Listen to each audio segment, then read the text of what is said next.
And now it begins. See where the server's at.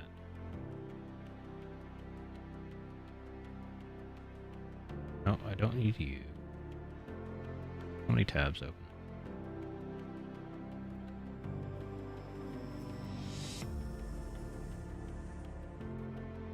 Okay. Close all that. Close you. I'm racing 604. Alright, so events. Launching. There we go.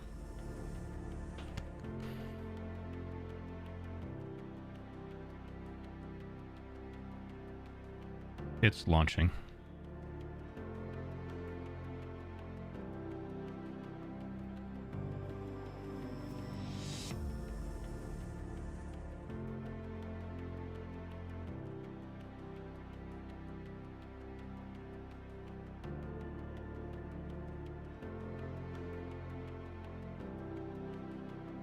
Hey man, how are you doing today?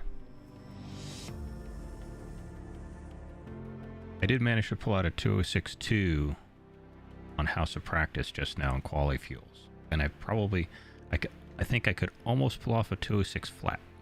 Maybe. If it was perfect. Got it.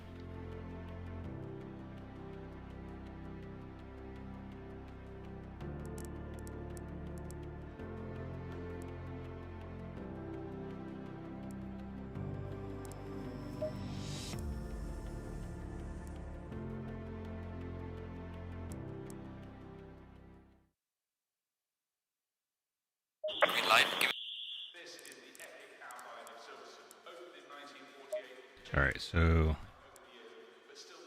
2837. Goodness.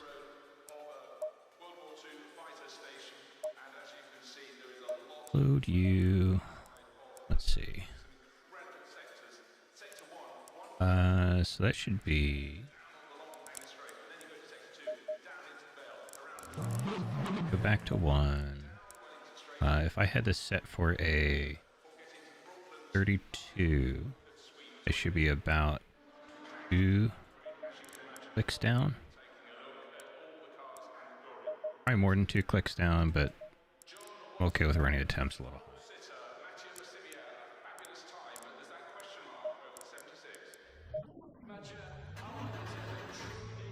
It was funny, I was having issues when I was first getting set up because it's like, why is the car driving so funny? I didn't realize I'd backed off traction control by 2 clicks. So the car just was like sliding all over the place.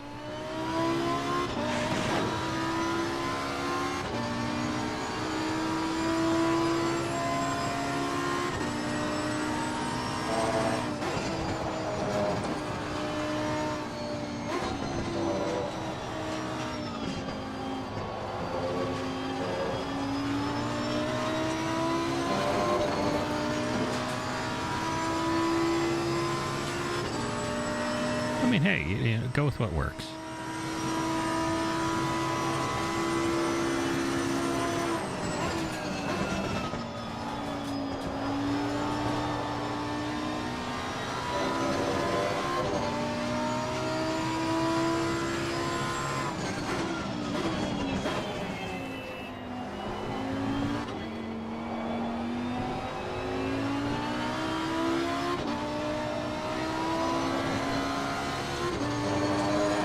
Like that one corner I just passed is a key for me to get the fast times.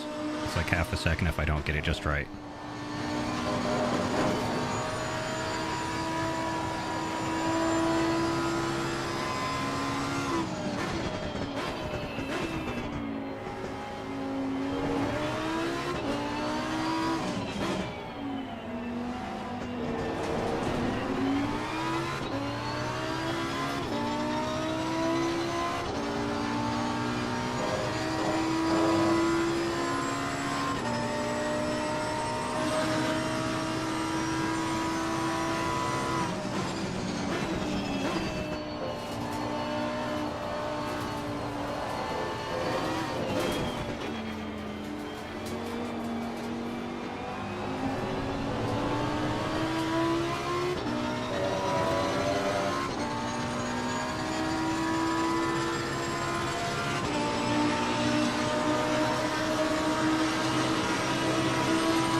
Slow car ahead.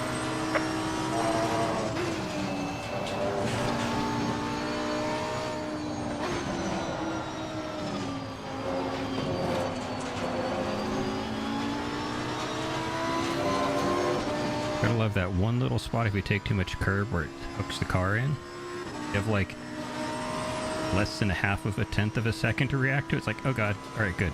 We're alive. Yellow flag ahead. Be careful.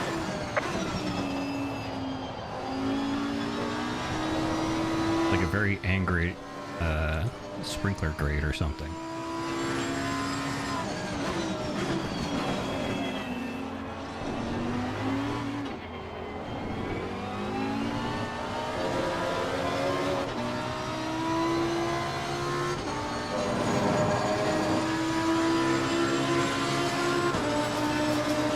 Yellow flag in sector 1.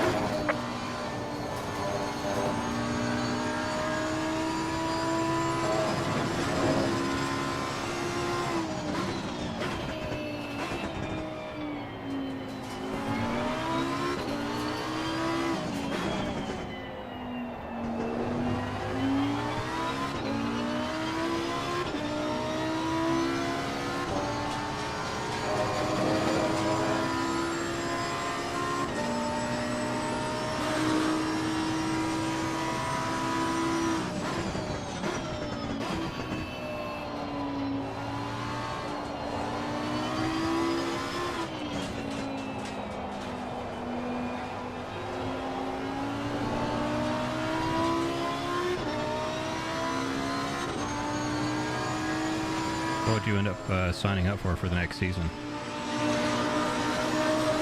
But not making personal license.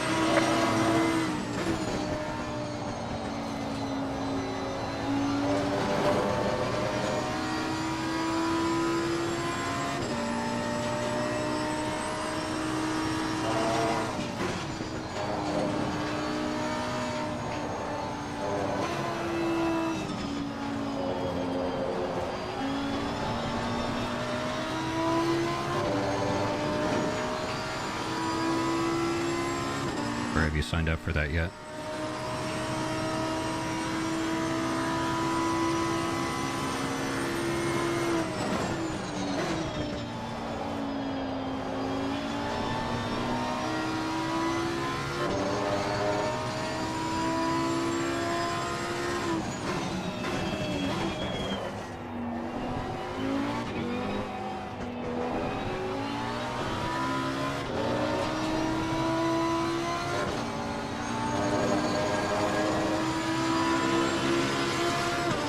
Okay.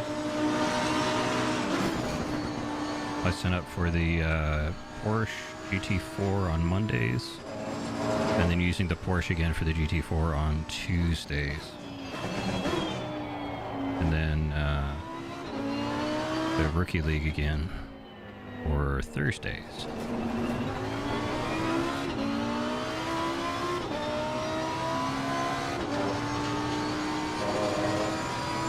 And then whatever kind of ad hoc stuff shows up.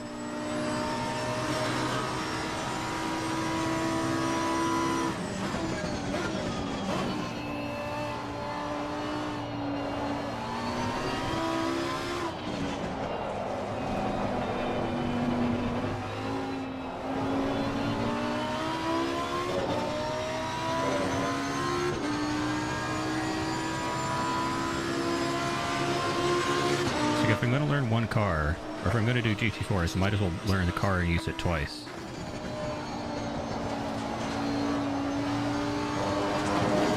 Even though I wasn't a huge fan of the GT4s, or the GT4 Porsche, just because it's, again, it's going to be like the Lambo. I just have to sort of learn it, and then it'll be fine.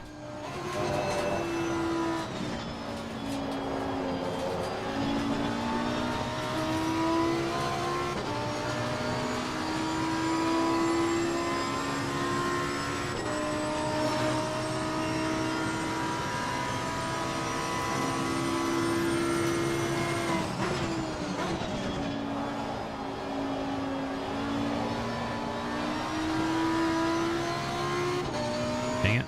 Lost 0.3 of a second there.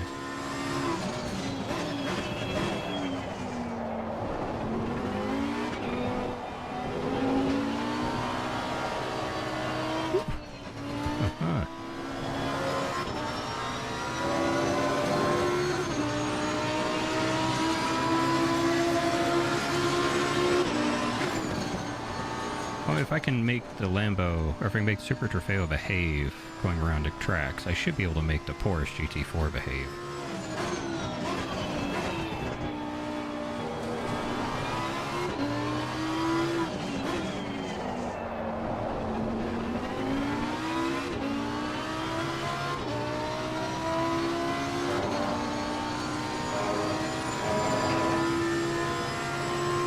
It's the least murdery Porsche. There's that.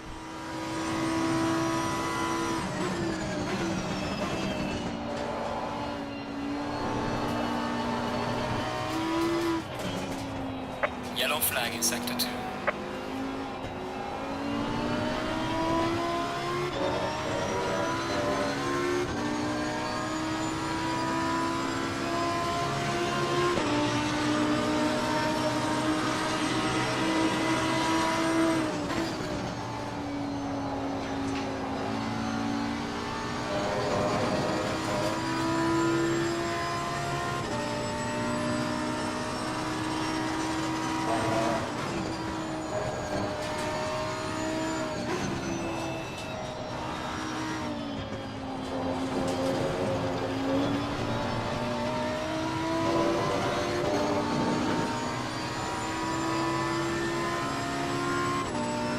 Oh, is it got weird gearing? Is it like, is it GTR weird or is it just otherwise?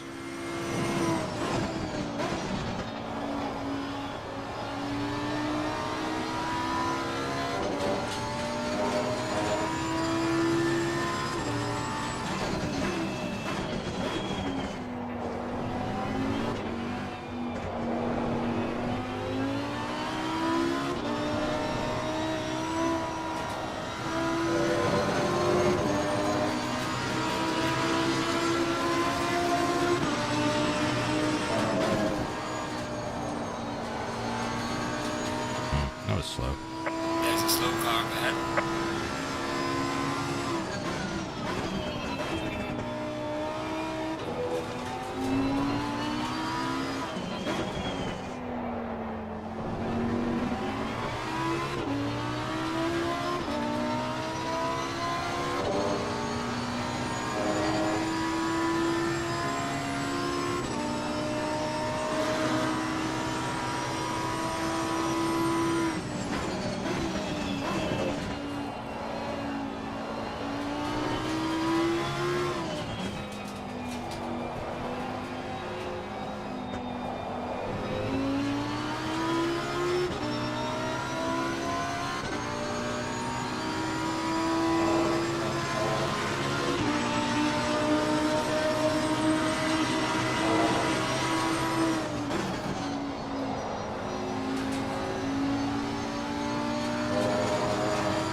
Yellow flag in sector 2.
Oh, nope. That is not the way that turn goes. Oh, come on, you big turd bucket. Get back on the road.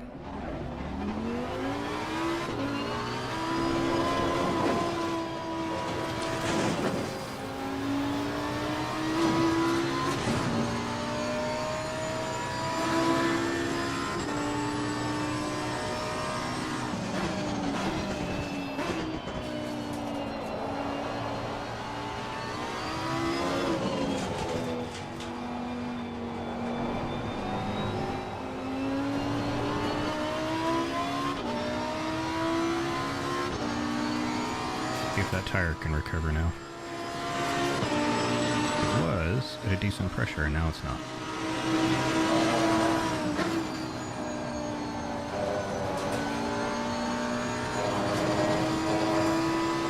Hey, look, there's 2 of my tents. 3 of them. Wow.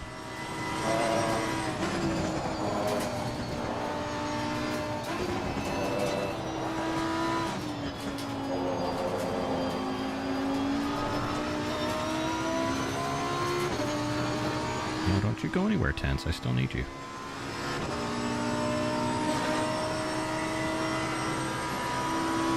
No problem. I was asking is what is the gearing weird like GTR weird where you just sort of ignore first gear, or is it something else?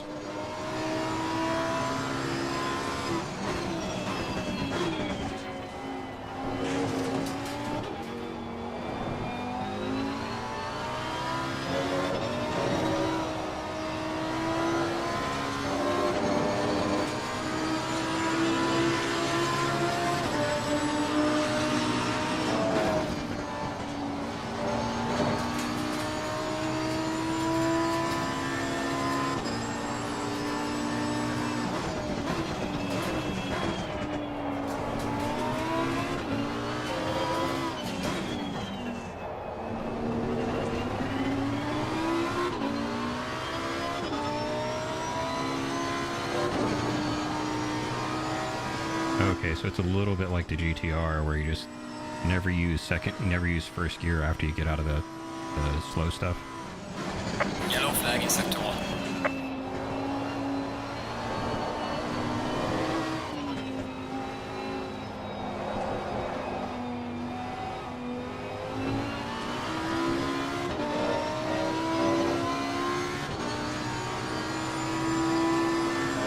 Or is it kind of the other way where you almost never use sixth?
Yellow flag in sector 1.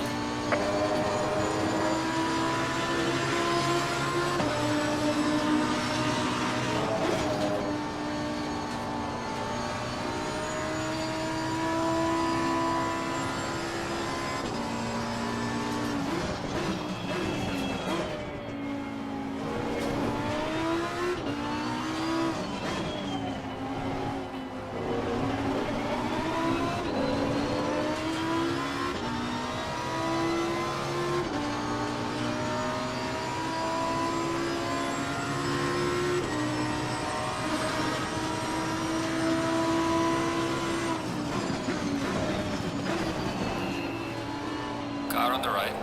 Clear on the right.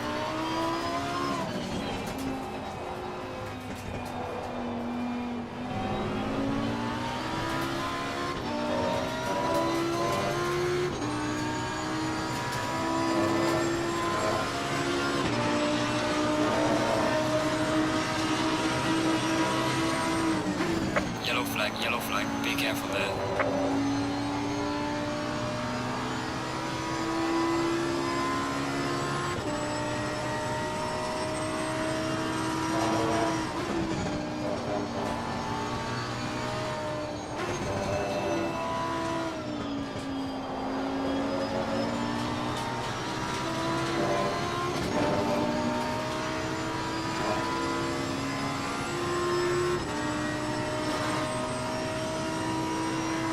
Oh yeah, I can see how I could do that. And that's my problem too. Is I'm a very much this turn, this gear kind of driver, so that might mess with me a little bit.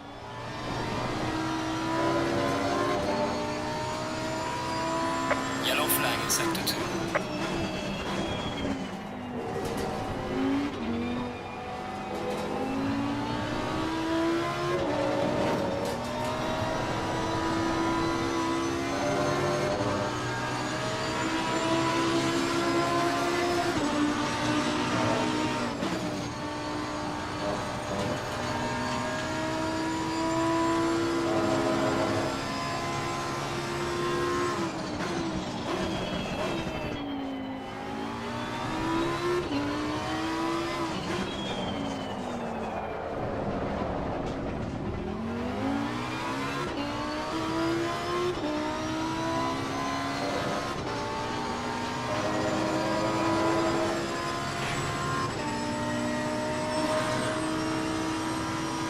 That's what I heard. I'm just not normally much of a mid-rear person. Regardless of this Super Trofeo having slowly become something that I can manhandle a little bit.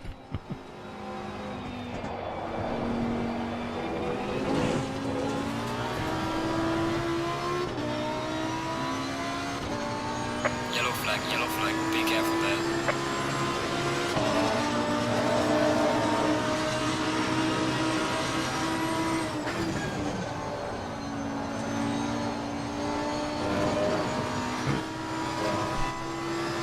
That was almost right.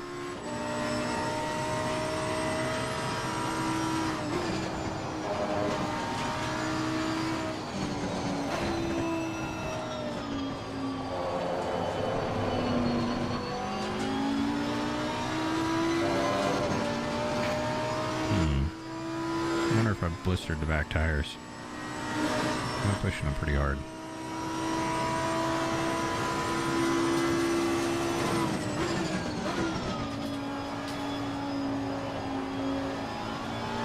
Yellow flag in sector 2.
Yellow flag in sector 2.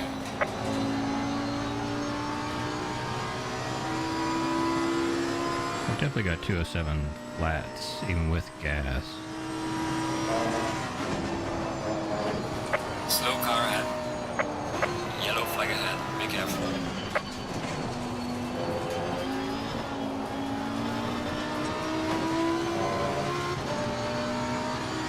If I can ever get a lap to line up.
6 laps of gas in this thing.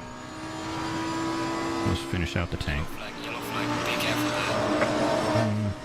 No, that's 12 minutes. That won't leave me enough time to get some practice quality and...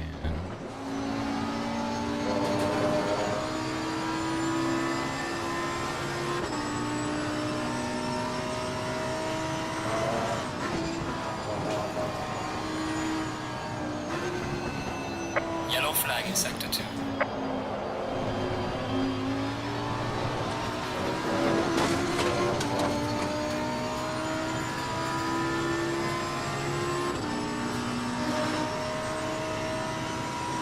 Bump up traction control by 1 if that'll help.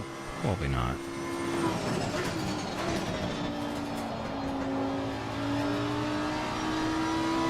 Oh, okay. So when I start feeling that, just give it another click of traction control. And that'll help reel it back in.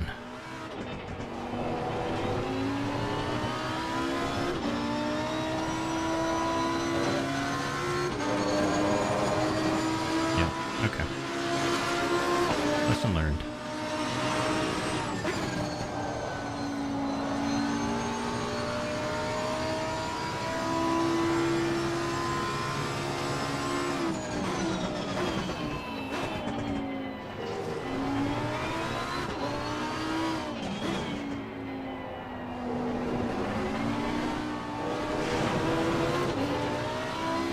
Keep turning in when you're on the gas.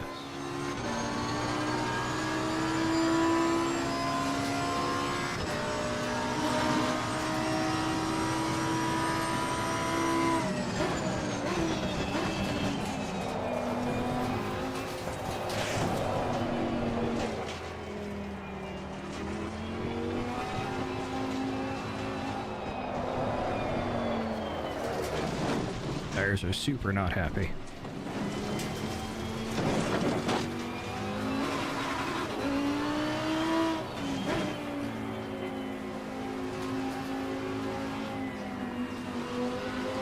Okay, so that's where the limiter is.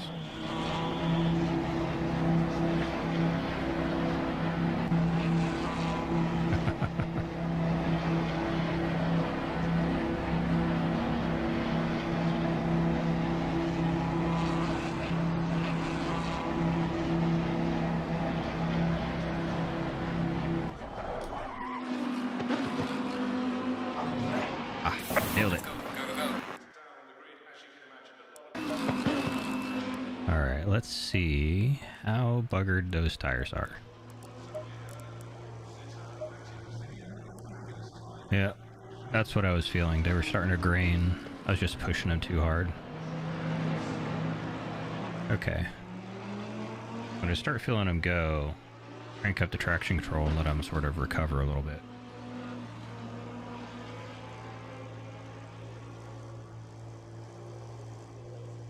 Alright, so let's go on a fresh set of tires. Just, yeah, that should be enough to go through the rest of this. Probably too much, but... Drive.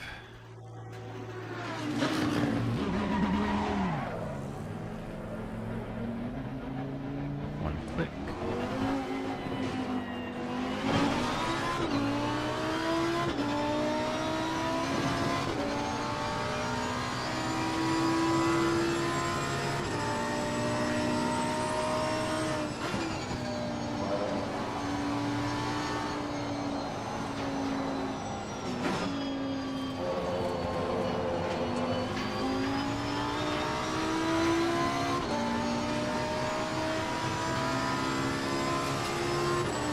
Hopefully the quality is pretty good for you.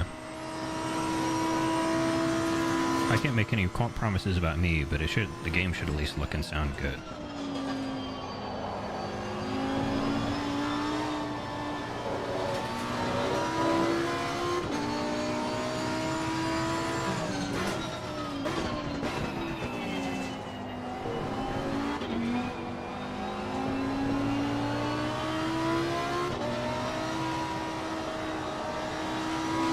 Yellow flag in sector 1.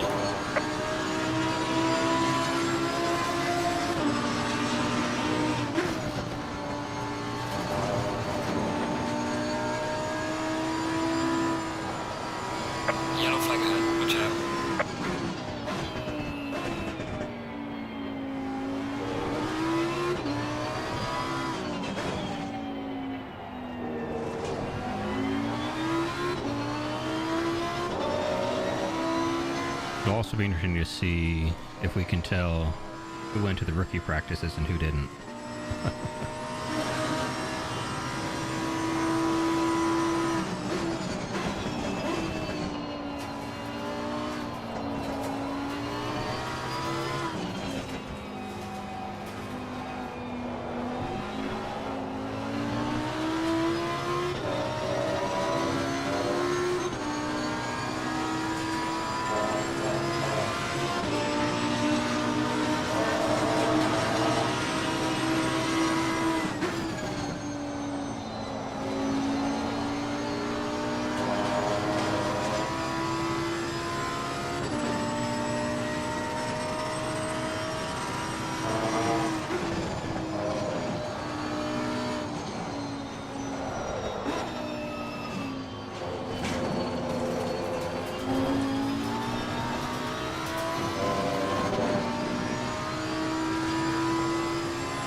There's a slow car ahead.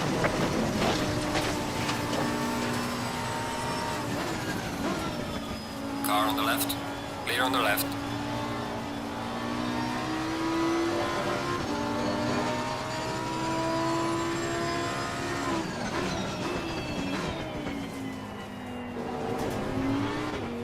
We get for looking at chat while I'm driving.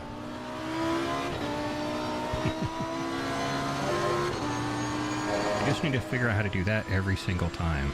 Because that tire couldn't have been more than enough inch or two from that apex.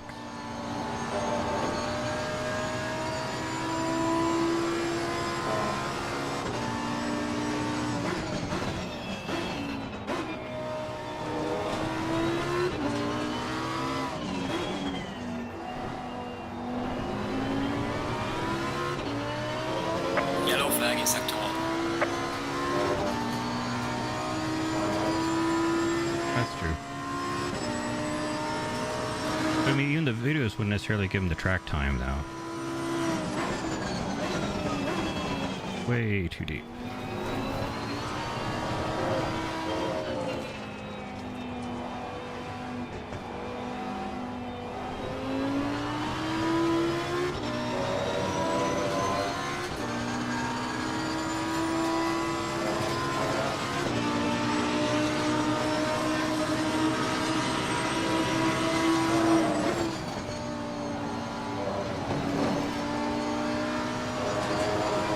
There we go.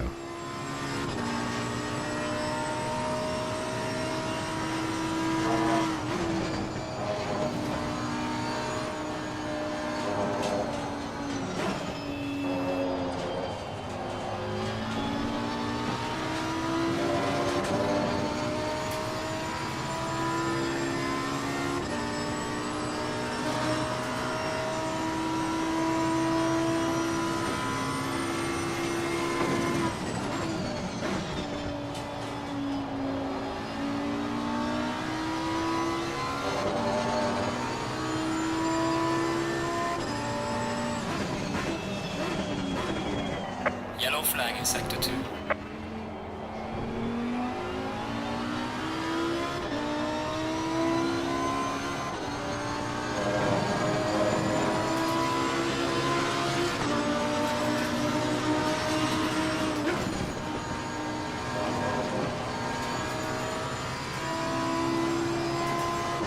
Yellow flag, be careful.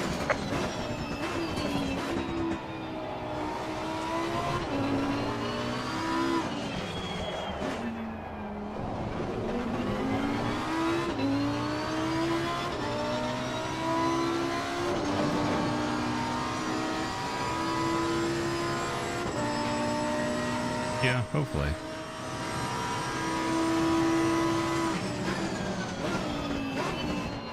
I'm also hoping that some of the format tweaks that we made for next year are going to be helpful to people to sort of graduate out into the greater ecosystem, so to speak.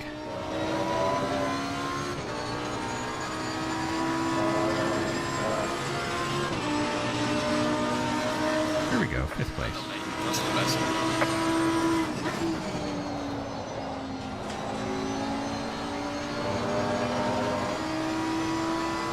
and then ruin the next lap. That's how we do it around here.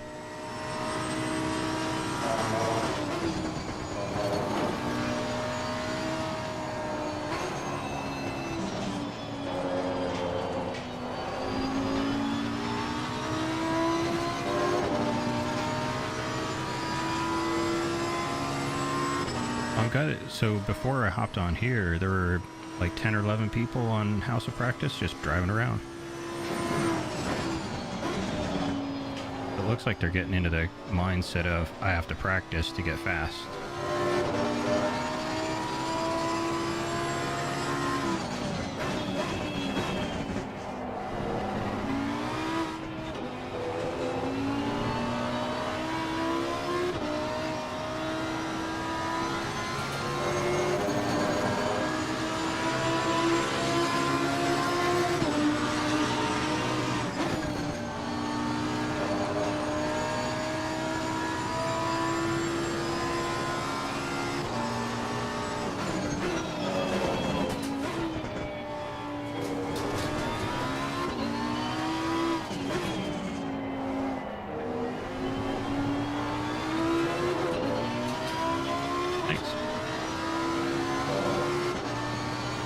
I am slowly becoming consistent. I did a practice race versus some AI yesterday and did a pretty consistent like 207 to 5.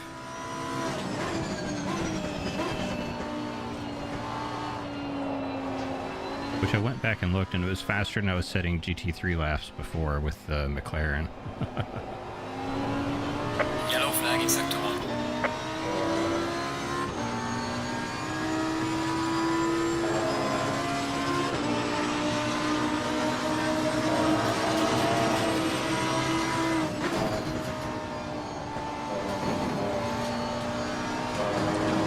Just a little bit too wide. Yellow flag, be careful.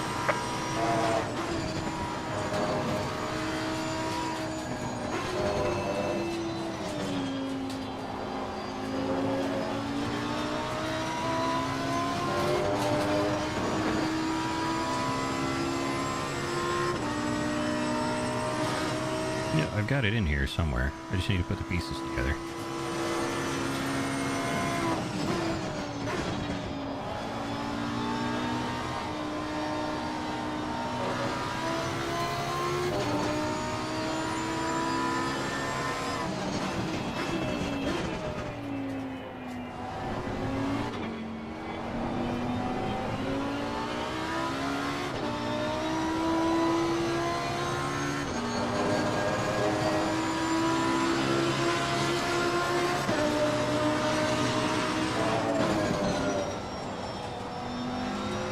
Felton is going to be a problem. Car on the left. Clear on the left. Yellow flag in sector 1.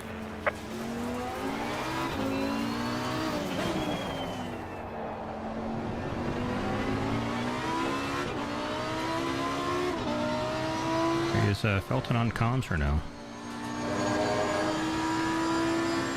He has a big giant red bar and he's bouncing all over the place.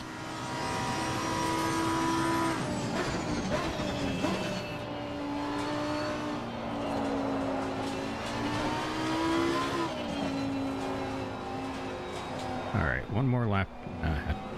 Get more fuel.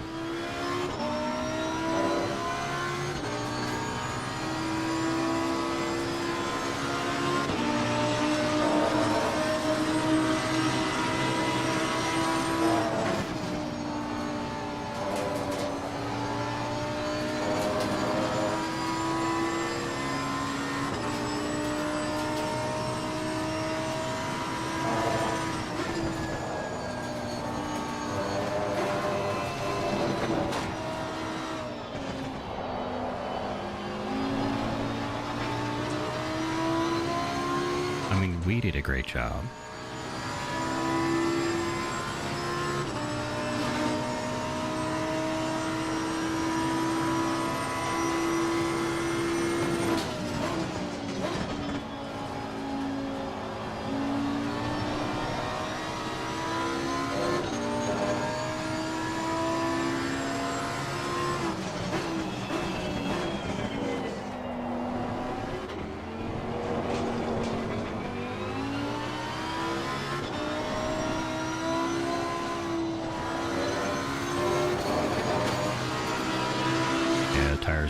attempt.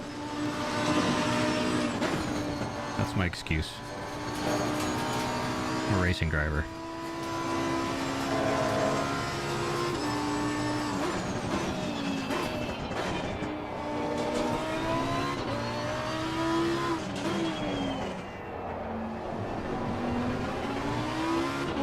This has been a pretty hard track for me to get the tires to consistently be in the right temperature range. And some of that I think is coming from like when they start the race, the time of day.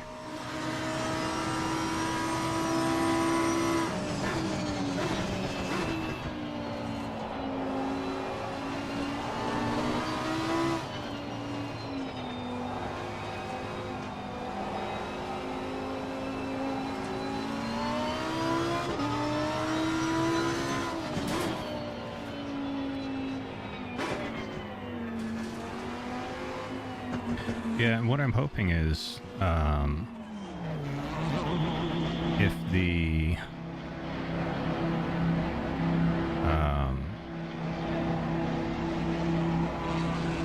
some of the stuff where we start introducing like GT4s into here to give them stuff to pass, even if they're the slower cars, GT4s are going to be slow enough where they should be able to pass them. You know? Rain's gonna be interesting. Come on, go, go,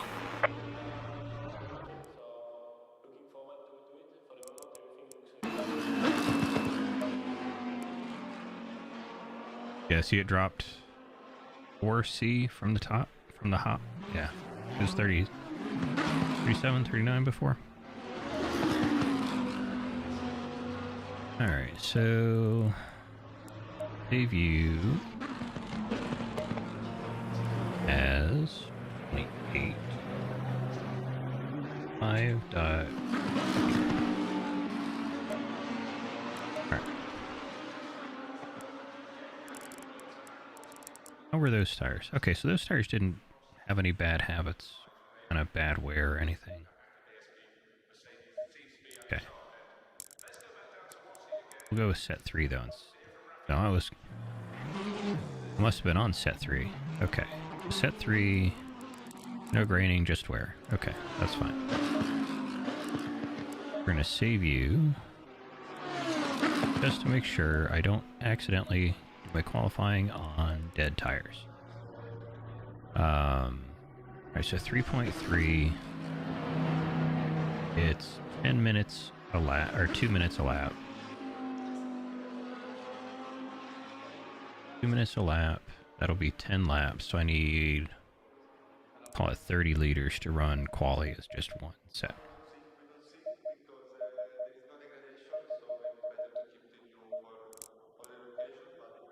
Okay.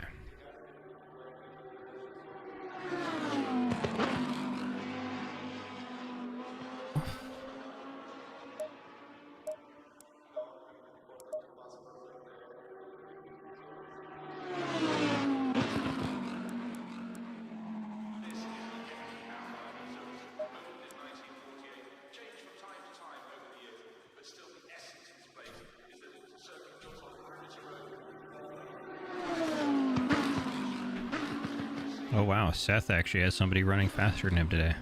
Rudy Chavez is. That's what I'd like to see, is like, if you're running more than, you know, call it, or if you're running closer than like 3 seconds to the times on like Coach Dave, then you run GT4s. If you're running slower than that, you can run the Super Trofeo. Do something like that. That might be an interesting way to spin that.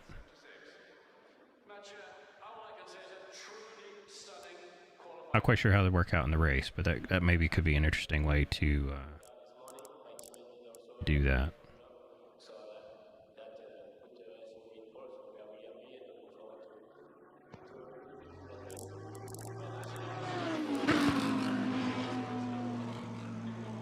Devin, are you sandbagging?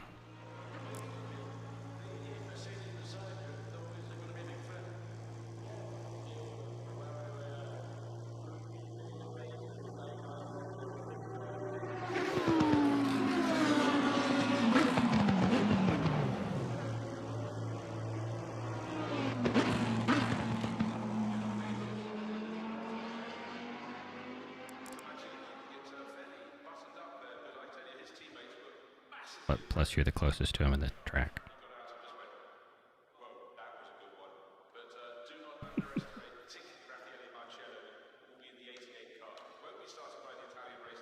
Yeah, he wasn't doing that last week. He must have something going on with his network today.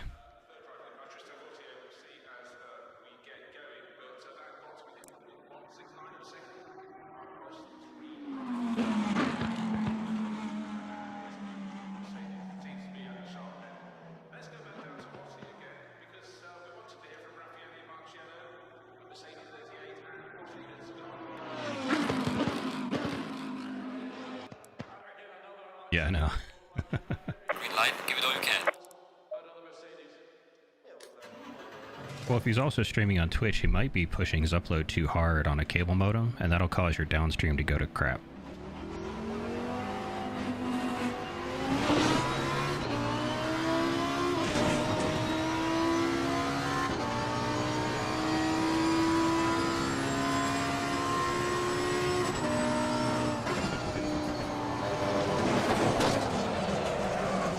All right. Let's go get new tires. I think new tires would be in order here.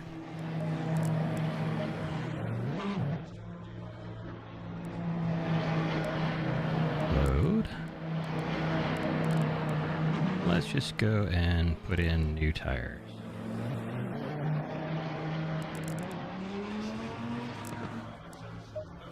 That's actually not too bad.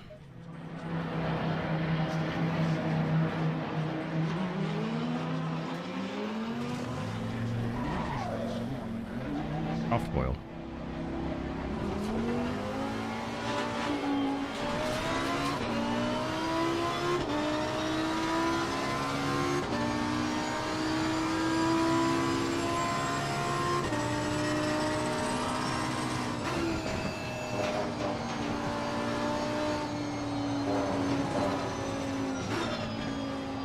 Yeah, that's that little knot on that corner where you...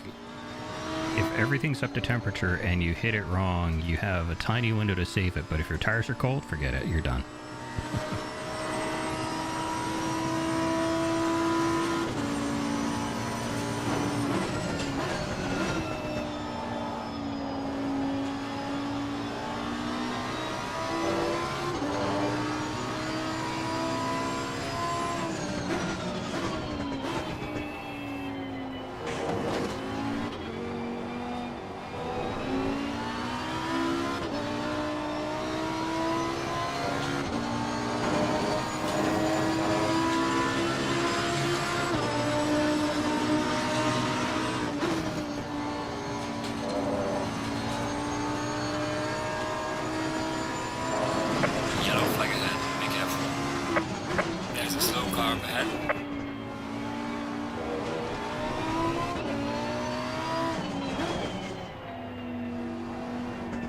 Car on the right. Clear on the right.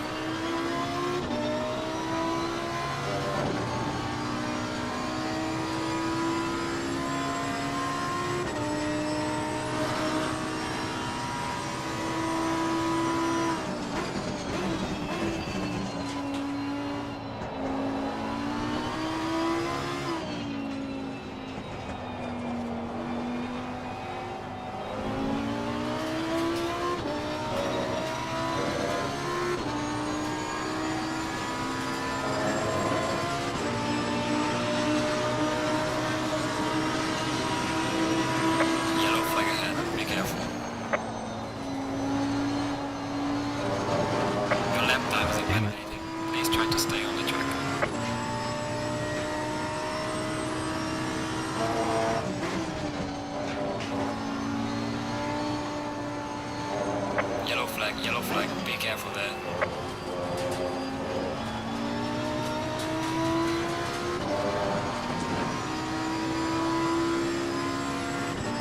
Okay, he's commenting, but I don't know any of the turn names at all. I'm terrible at that.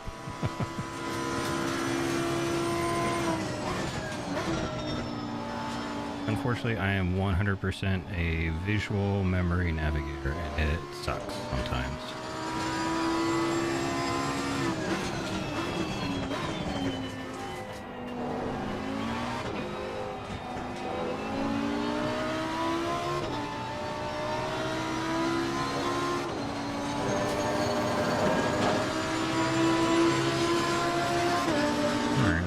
hazard coming up.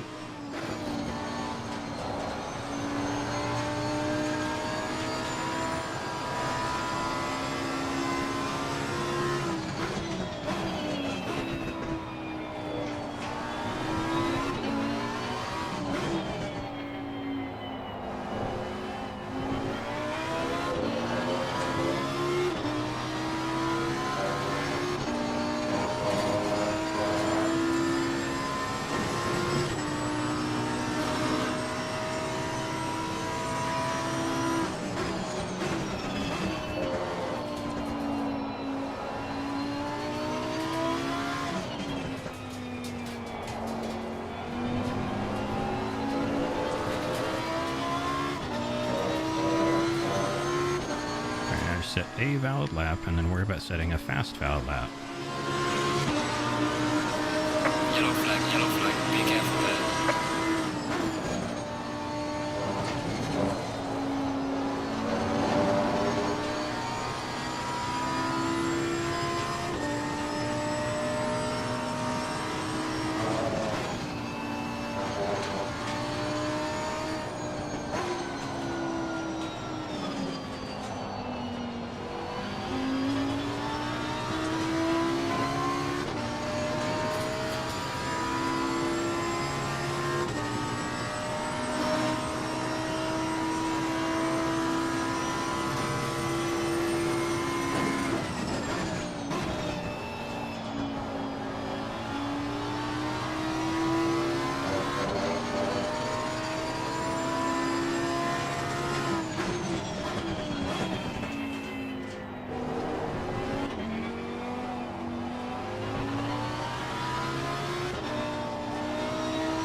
That's an okay lap. Fastest lap.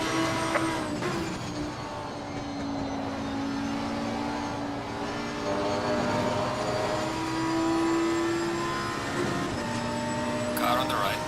Clear on the right.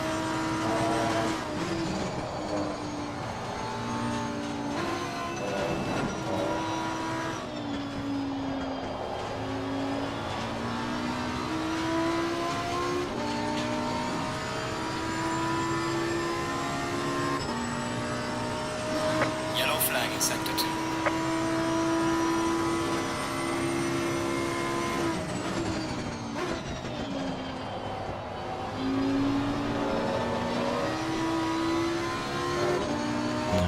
Way too slow through that.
Trofeos on fastest lap.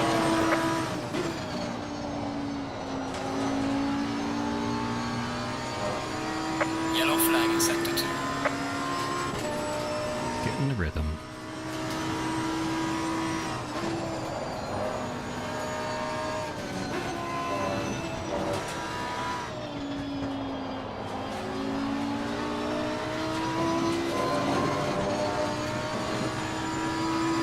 A little better.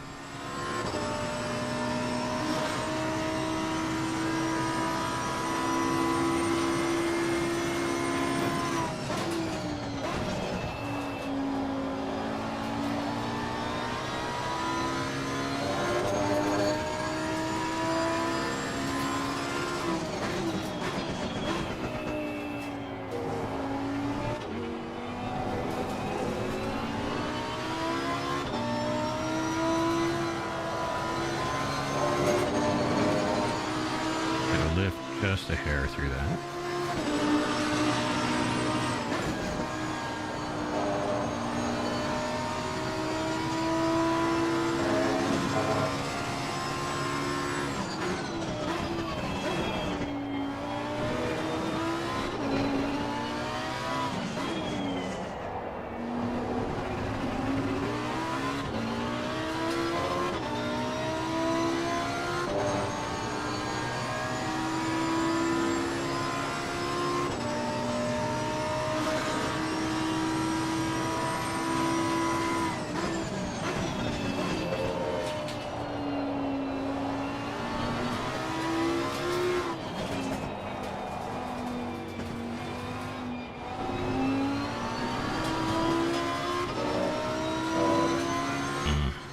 Went way too wide through there.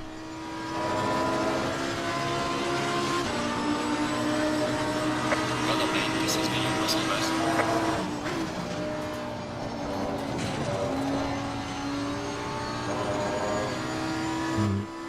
A little too slow. There's more time to make up.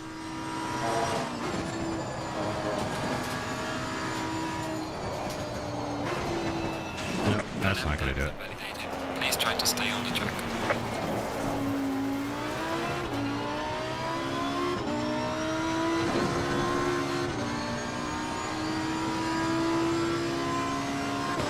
Yellow flag in sector 1.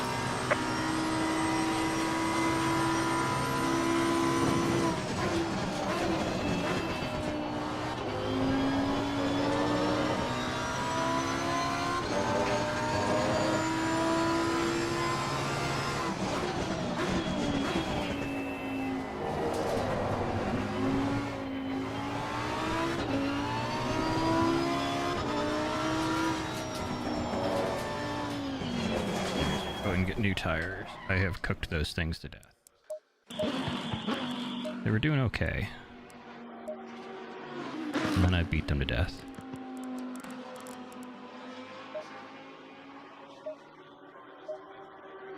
Yeah.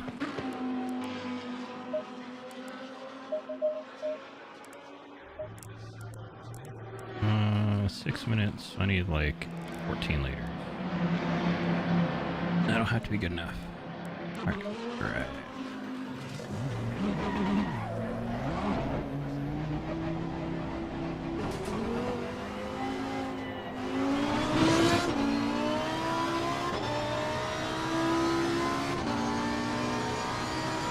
Yeah, so I am 1.6 off the pole.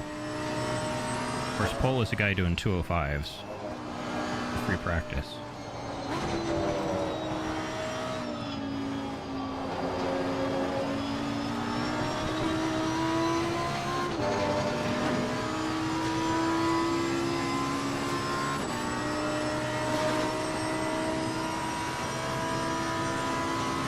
See what we can do here.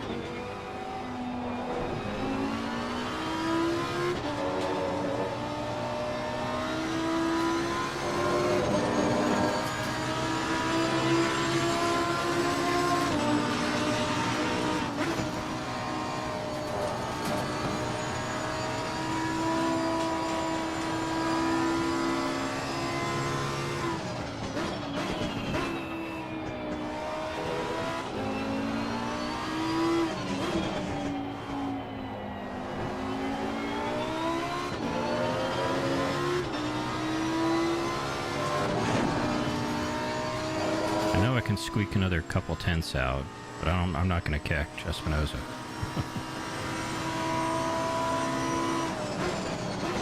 Yellow flag in sector 1.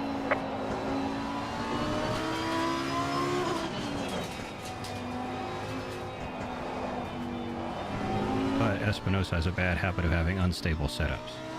So, maybe you can't catch him in the quali. You need to get him in the race.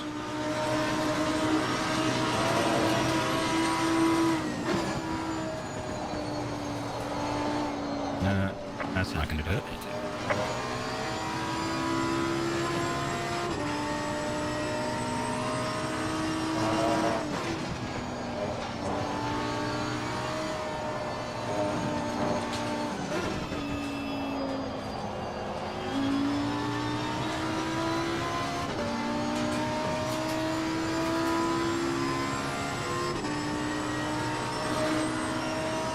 I got at least 2 more laps.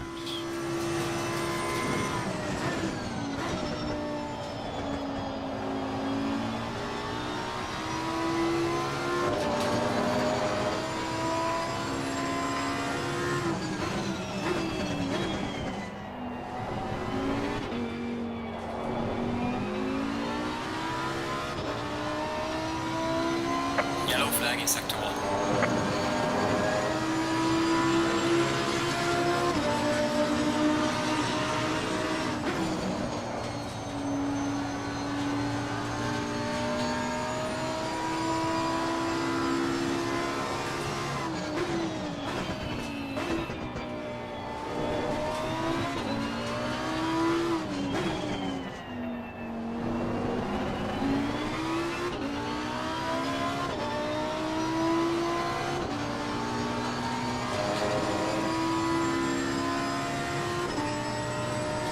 Oh yeah, I know. It always comes when I'm not looking for it. Sort of like change into the couch. You never find it when you're looking for it, and then you empty the couch one day, and all of a sudden you got an extra 1.5 seconds of time.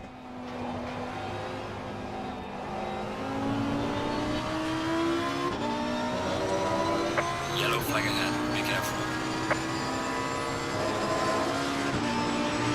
Down to 6th.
Slow car ahead.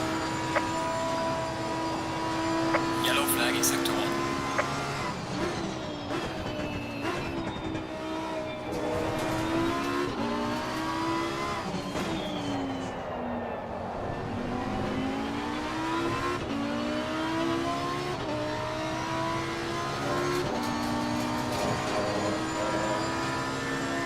Slow car ahead.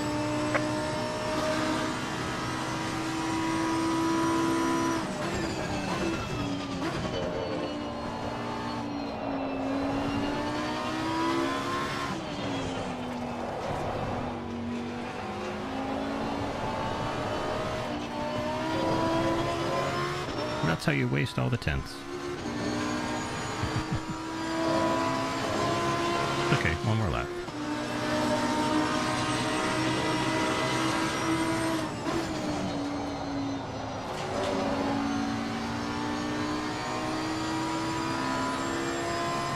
A nice clear track in front of me.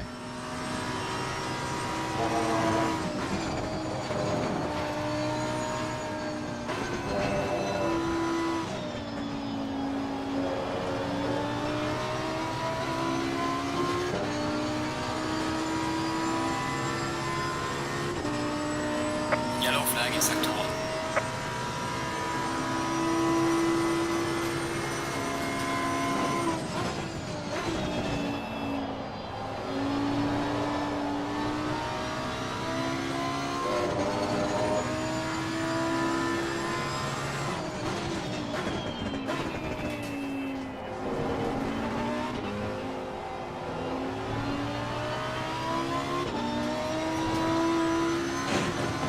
No. Flag being validated. Oh well.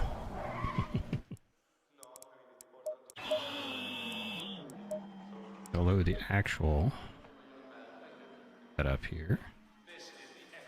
I'll load you. We will go to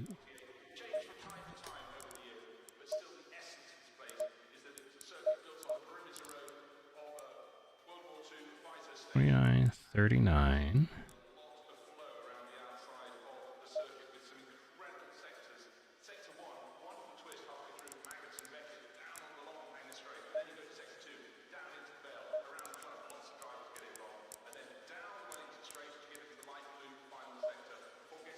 Down one.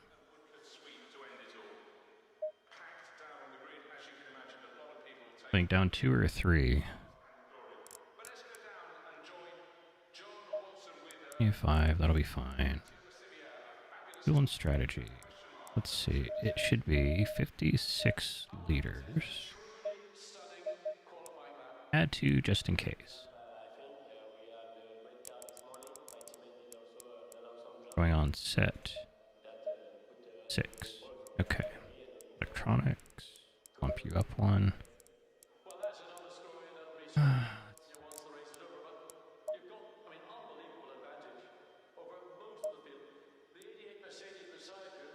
29. 39.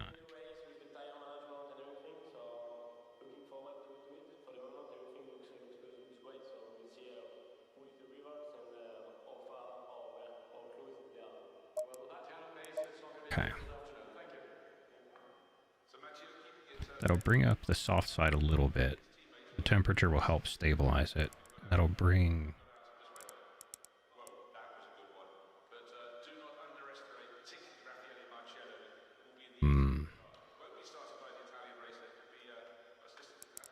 Yeah, I'm going to leave it. The tires, because we're starting at the 3 p.m. race, so it's going to start getting cooler as the race goes by. Yeah, that'll have to be good enough. If it's not, we'll work with it.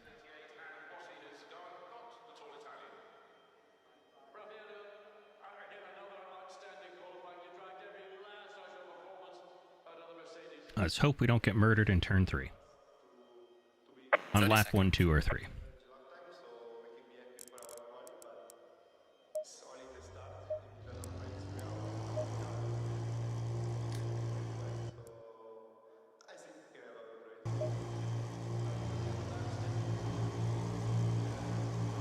I think 58 is like 2 or 3 liters too much.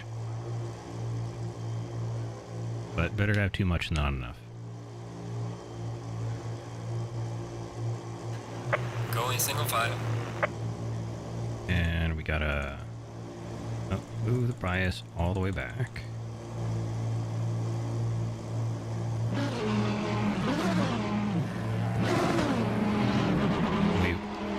And we play brake drag game.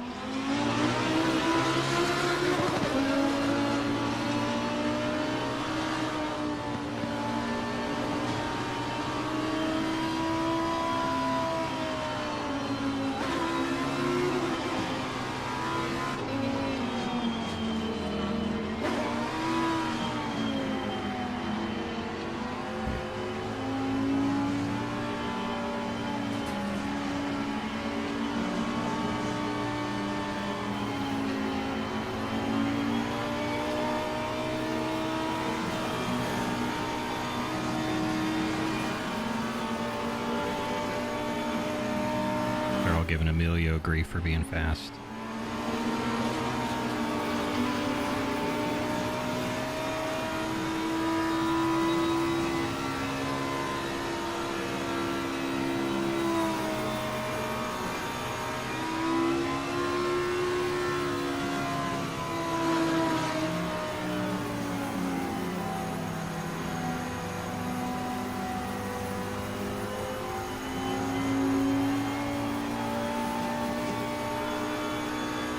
tires.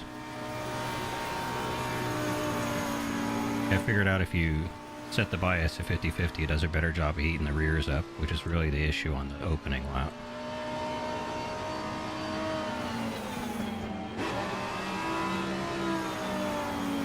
You just have to remember to set it back, otherwise you have a magic mode in turn 1 and spin out.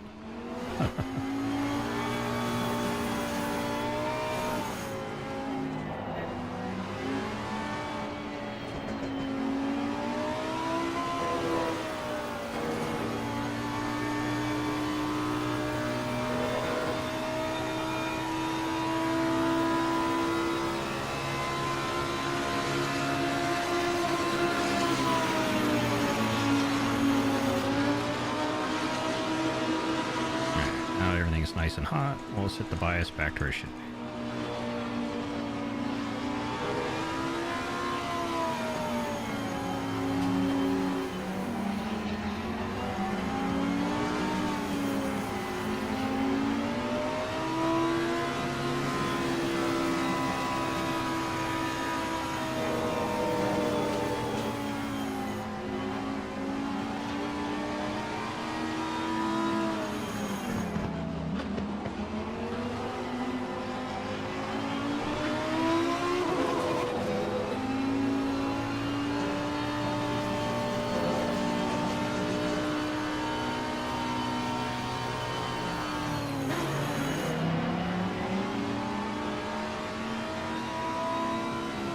Stay in double file.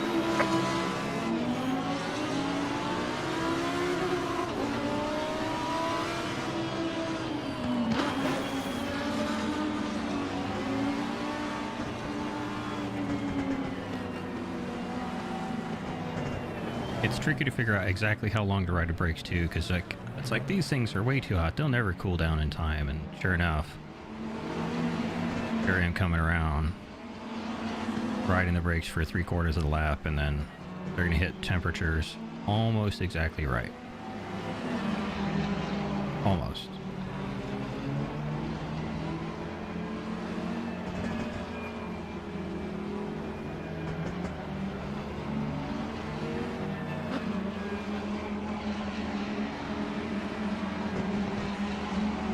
This is after like 4 races of doing this to get used to it.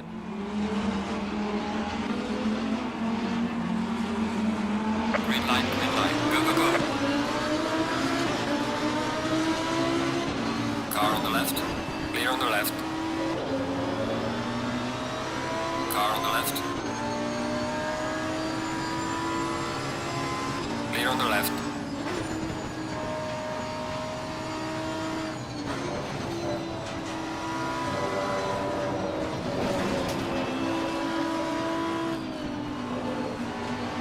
I'm trying to be good, but I appear to be the only car that has grip.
Hopefully the rest of the people got away without too much carnage as well today.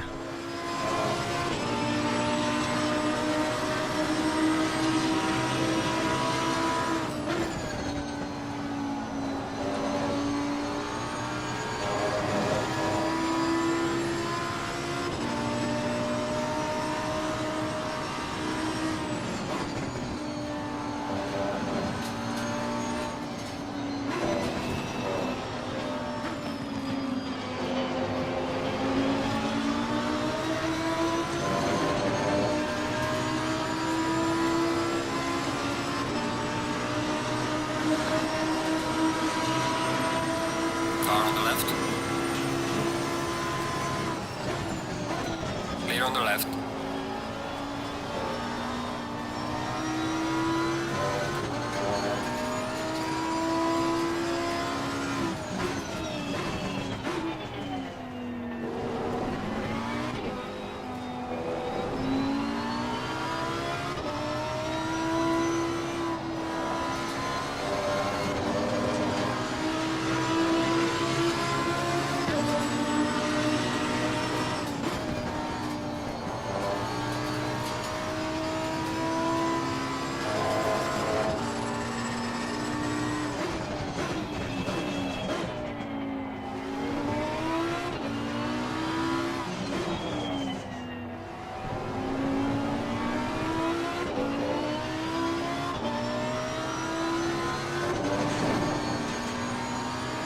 That was almost exciting.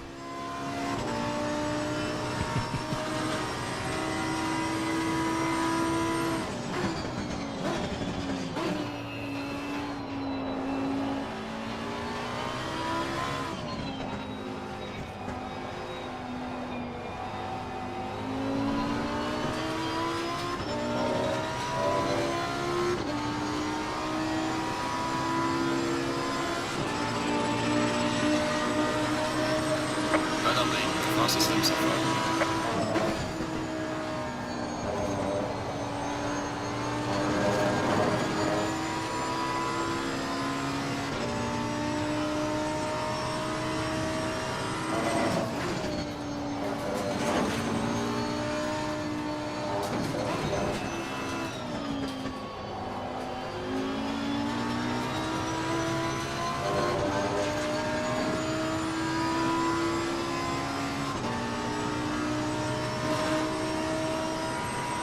I'm waiting for the wheels to fall off the bus. That's really what's happening.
Gaining on the car ahead is into 3. Right on lane, the fastest lap so far.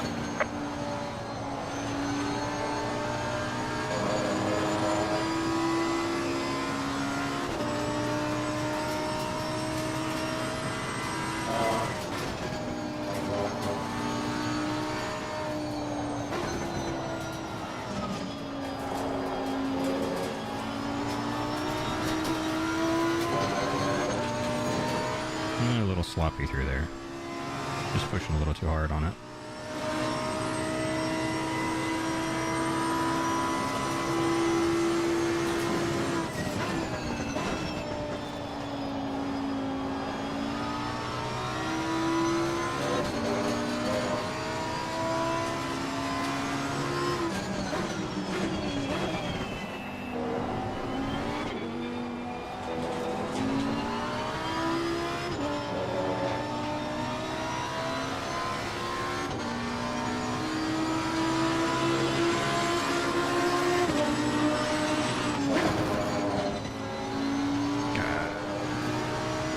Brake marker entirely.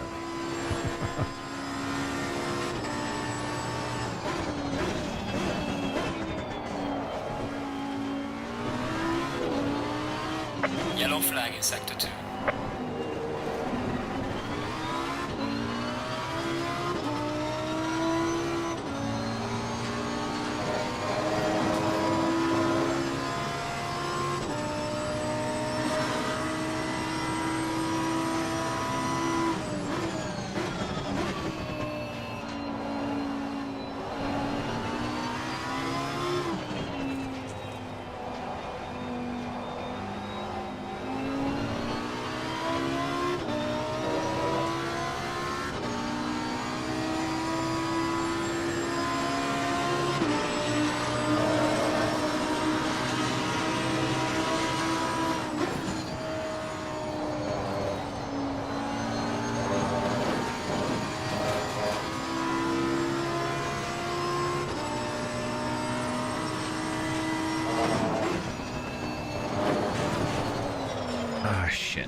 No, that's bad.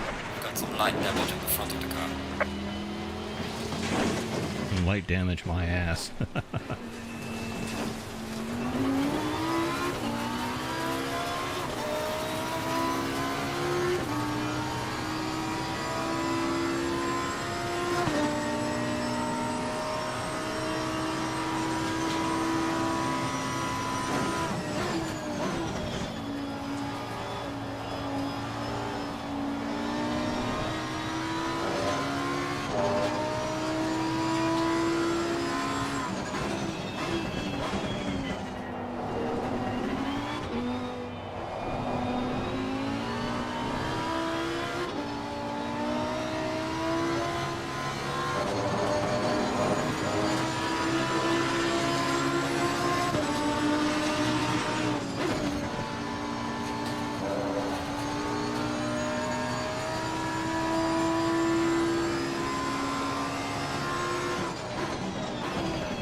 Yellow flag in sector 2.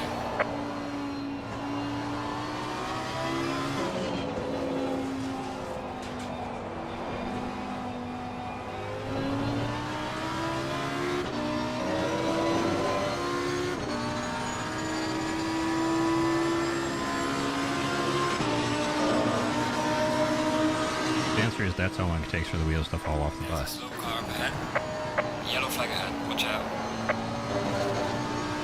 Uh-oh.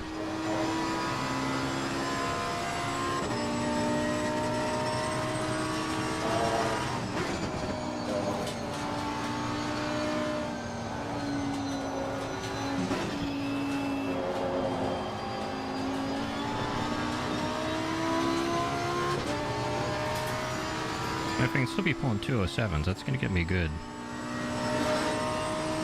position at the end.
Yellow flag in sector 2. Car is very unhappy now.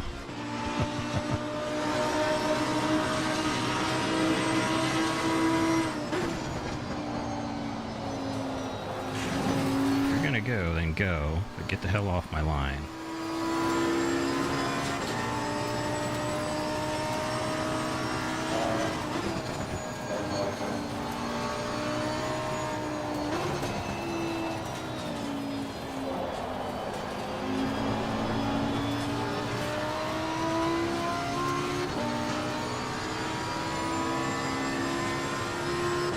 Car on the right.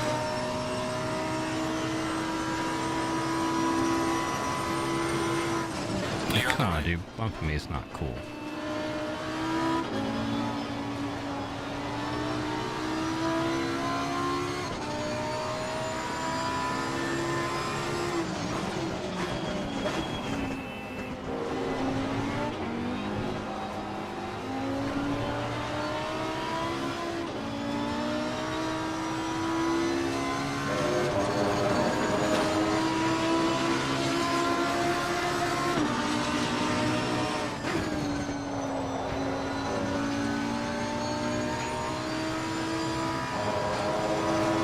know, I was... It's just annoying, because I'm going down, I leave him room, and then I'm getting tapped as I'm entering the corner. I'm already kind of broken, I don't need help.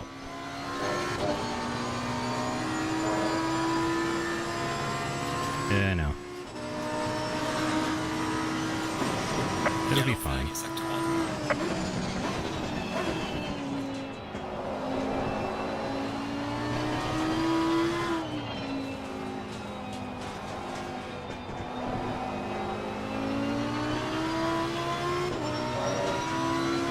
We're at the halfway mark. Keep pushing. Am I still pushing past them?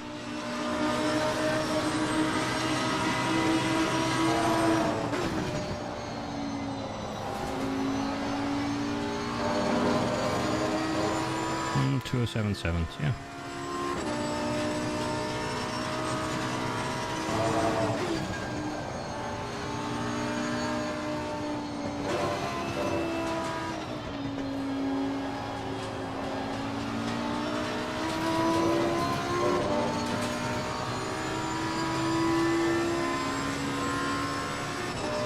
Yeah, if I'm running 7 flats, I'm not doing too bad. Or flat-ish.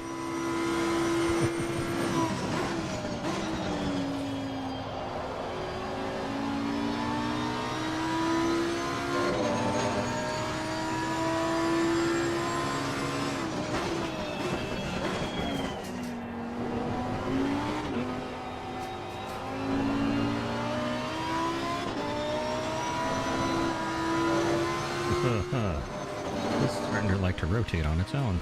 I did not tell it to do that.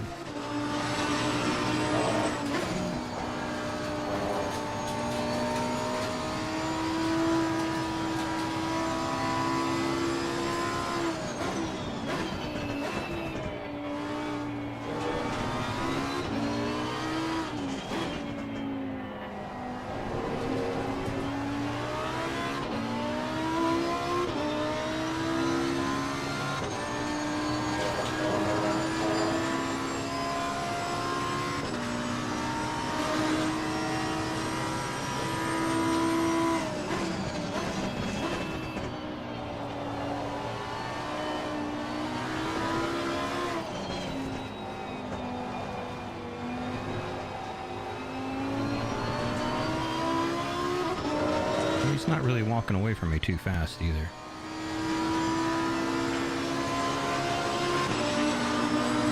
Losing to the car ahead is sector 1.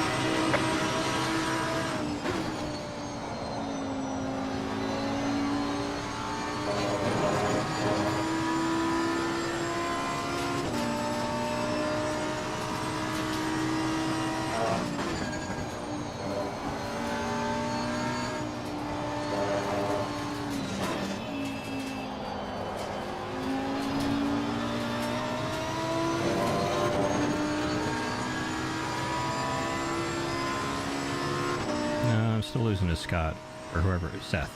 Yellow flag in How the sector hell is Seth behind me? What must have happened?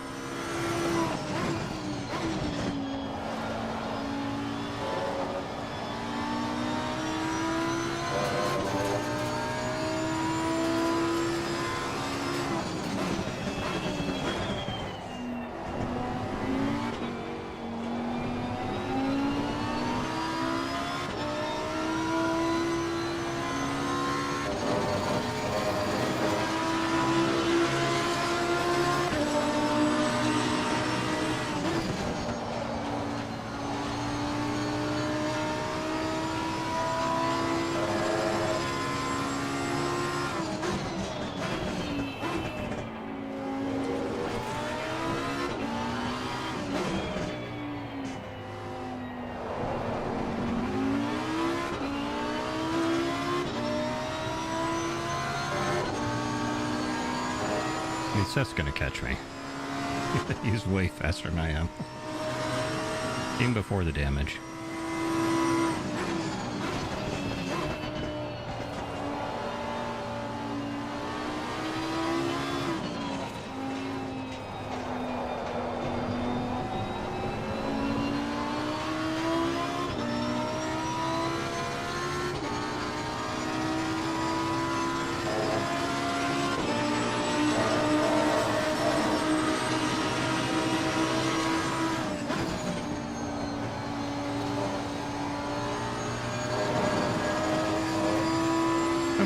almost make that turn.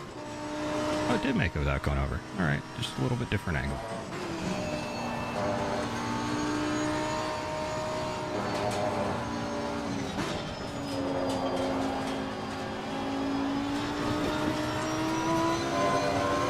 Keep going too deep on that one.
Come on, car. Stay straight.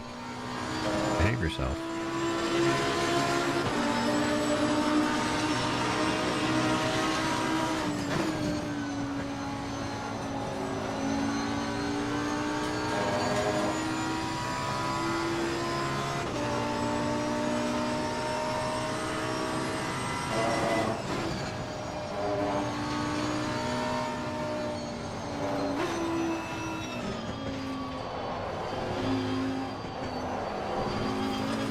Really not happy.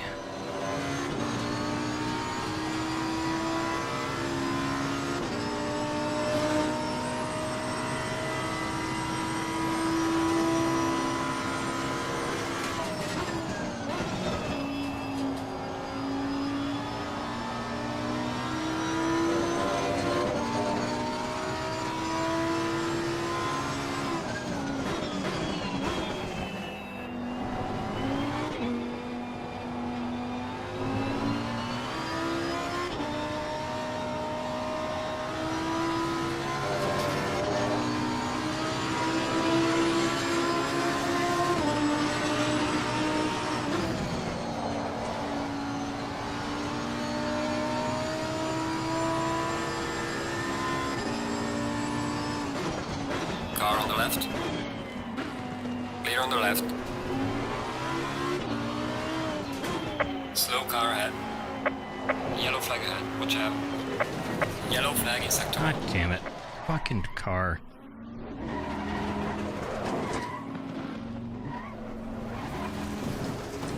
Slow car ahead. Yellow flag, be careful.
Slow car up ahead. Car on the right. Clear on the right. Yellow flag in sector 1.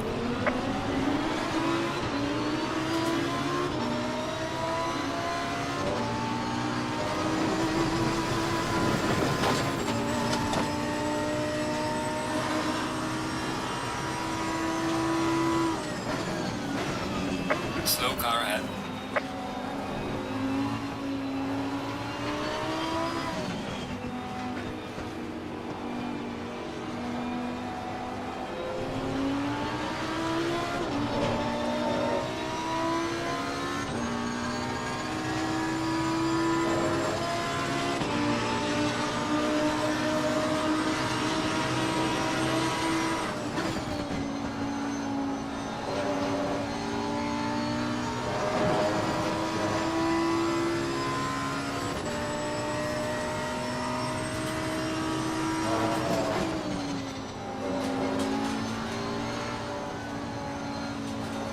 There's a slow car up ahead.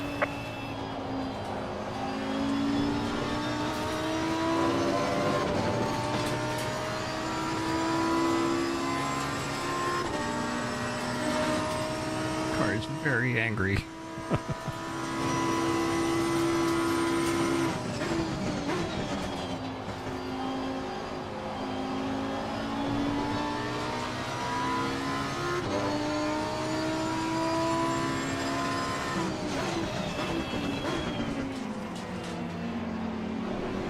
Car on the right.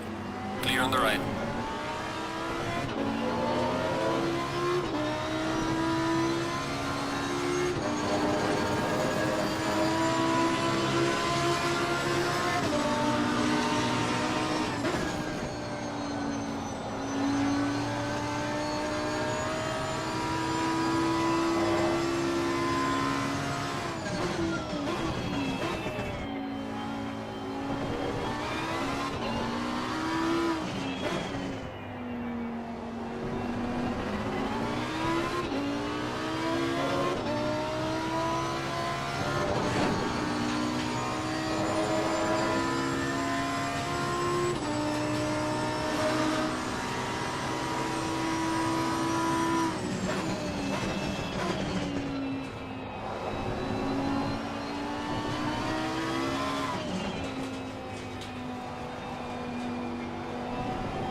At least I got the fuel right.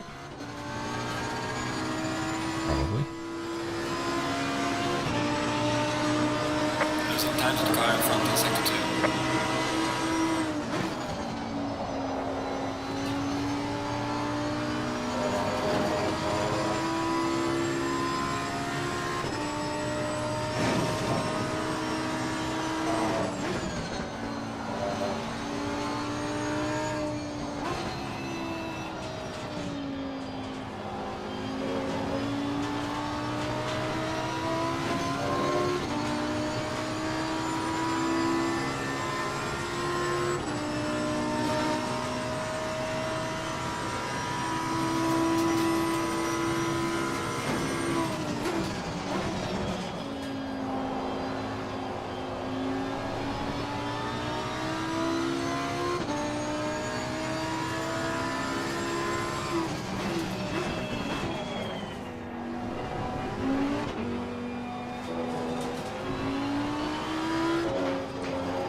Right man, the leader is on the final lap. Give it a final push. Slow car ahead.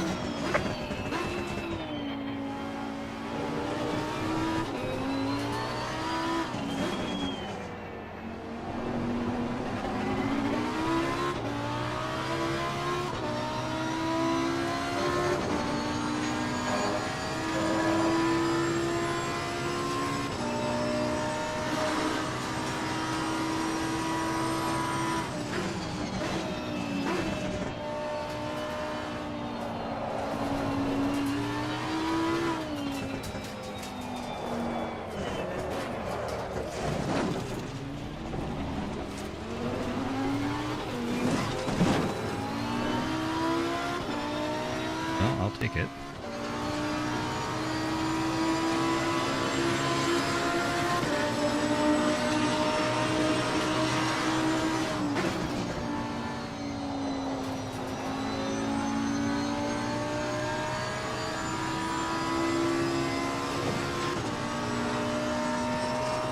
Slow car ahead. Yellow flag, be careful.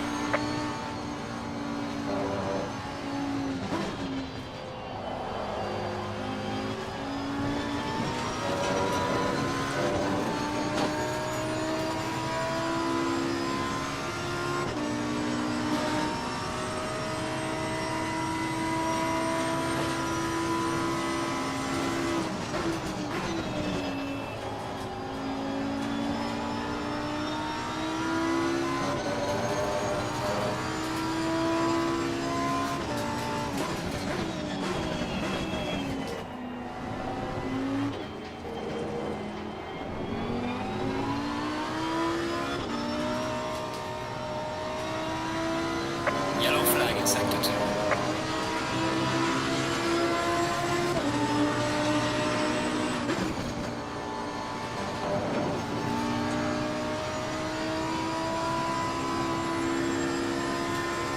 Leader has finished the race.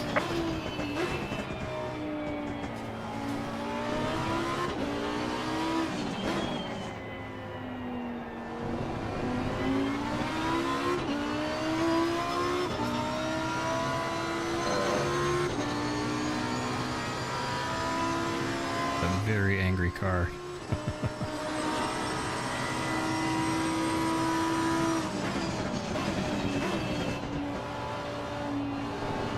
Once it stopped being able to go so fast because the tires stopped staying warm. Or I had a pressure loss or something.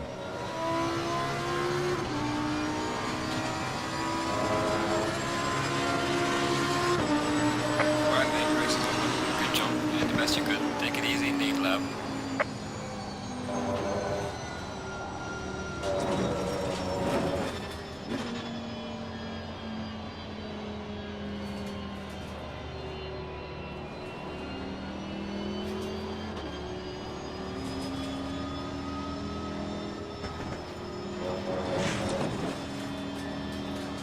So we ended with 48 seconds. Well, no, 18 seconds of damage.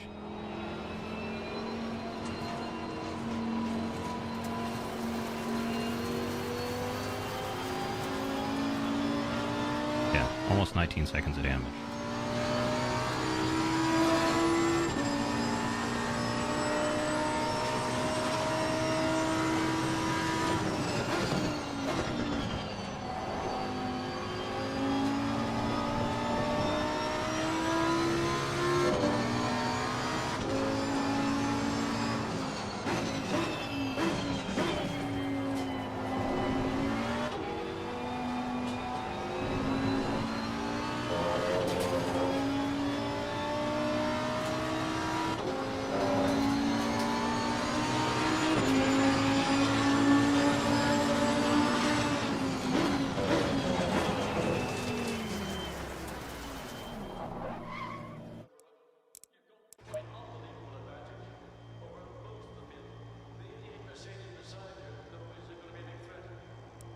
Let's see. Let's save. Replay. Thank you.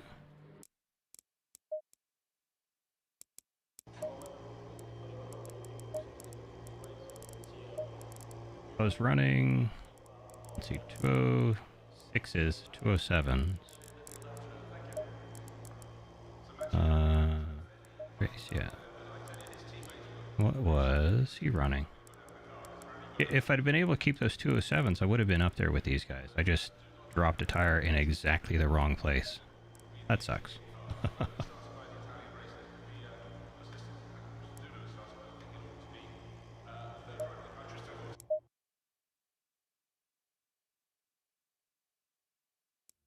Yeah, I really shouldn't have dropped the tire there. That was a bit greedy.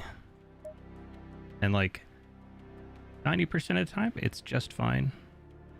That once in a while, it hooks it and hooks it hard enough. Just you're going for the walls.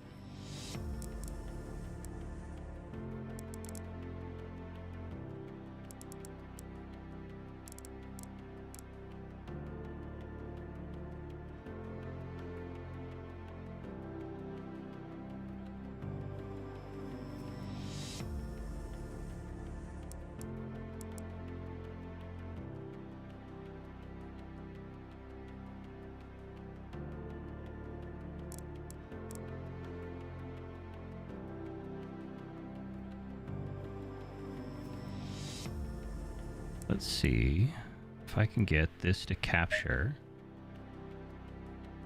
Let's see, 1 second. Let me see if I can get this to capture this.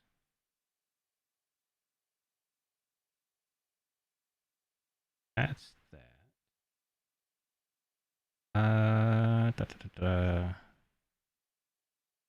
Let's see. OBS.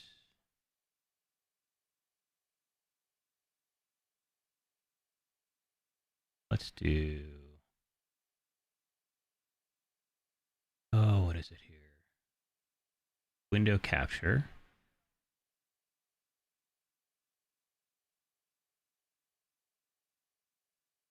Okay. That should show up now, I think. Hey, there we go. Let me add their audio in as well.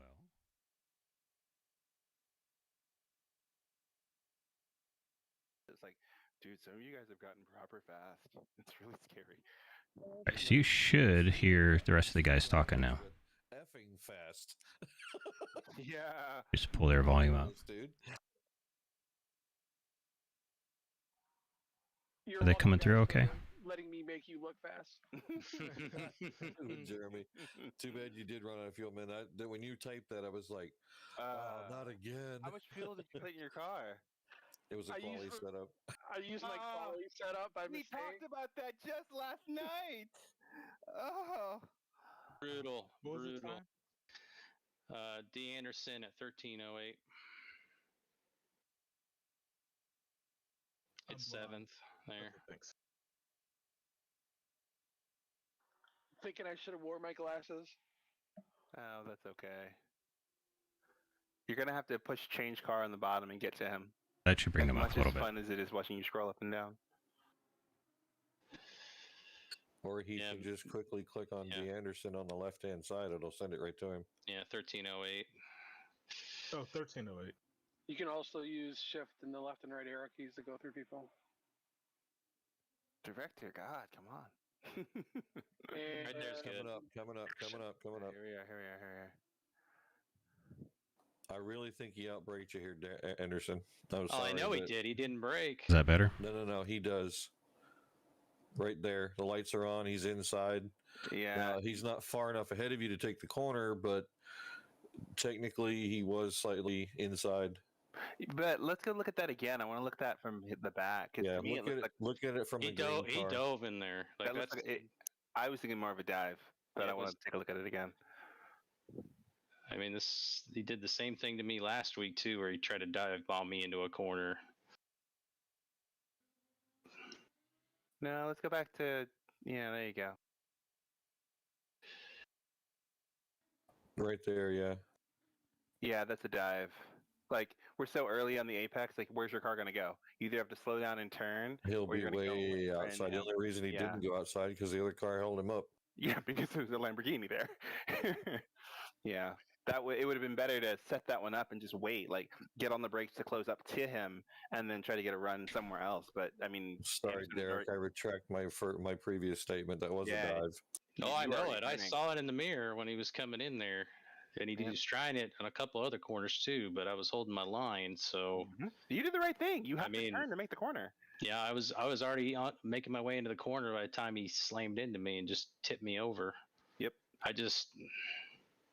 I mean, there's no need for it. It just ruined my race. I could have just stayed up with you guys, but Yeah, that's he frustrating. wasn't patient, and that's like the second time he's hit me in a row. Mhm. Like last week he spun out, but this week he spun me out. So Well, karma got him a little later because he spun out another, yeah, about a half lap or two later, yeah, he spun out the same corner. But He's spun out a couple I mean, it means I've got the It's funny pace to too, run a with the lot of big people don't guys, really think about where which their is car's gonna nice. be after they try to make a move. Like they get so eager to be like, I'm gonna make a pass, if they don't think about the exit at the corner that they're going into, and then they run into something. Fagan, like you seem to have like an adventure. Every time you move somewhere, I see cars. What happened? I goofed up, I guess. I Is that, lost, is that a technical term? Goof? yeah. I like it. I like it. Went out and then coming in, I think I clipped Felton, and then I just had to ride that entire line out Oh, because I wasn't trying to no. hit nobody. Right, I was like, yeah, Yep, yeah. I'm just gonna be riding this out forever, and then I Mhm. was just in the back. So One suggestion maybe from only on this track and only here.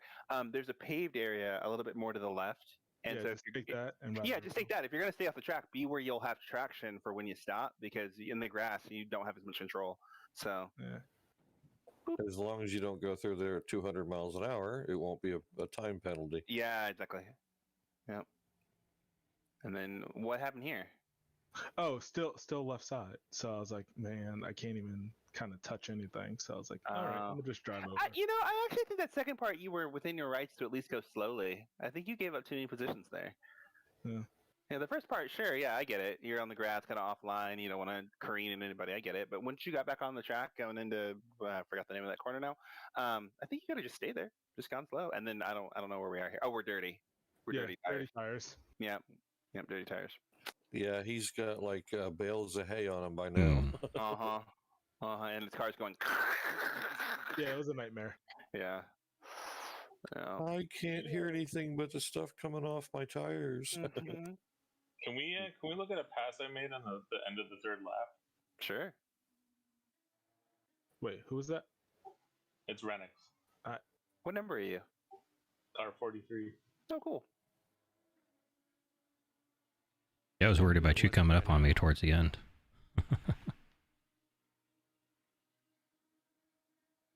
Oh, so you do pronounce it Renix? Thank you for telling me so late in the season. I hear it every way. No, I'd rather pronounce it correctly.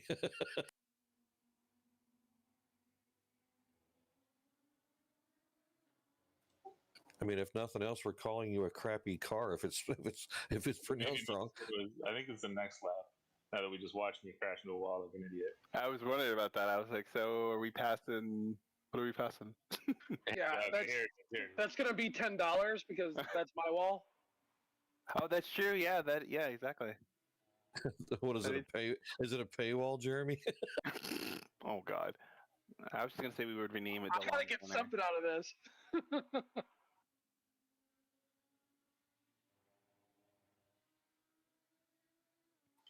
You can skip ahead. It's close to the end of this lap.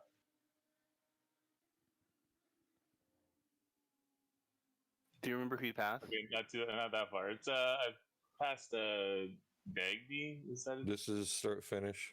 Okay, so you're still behind him, I think. Yeah, that's Nagy in front of him.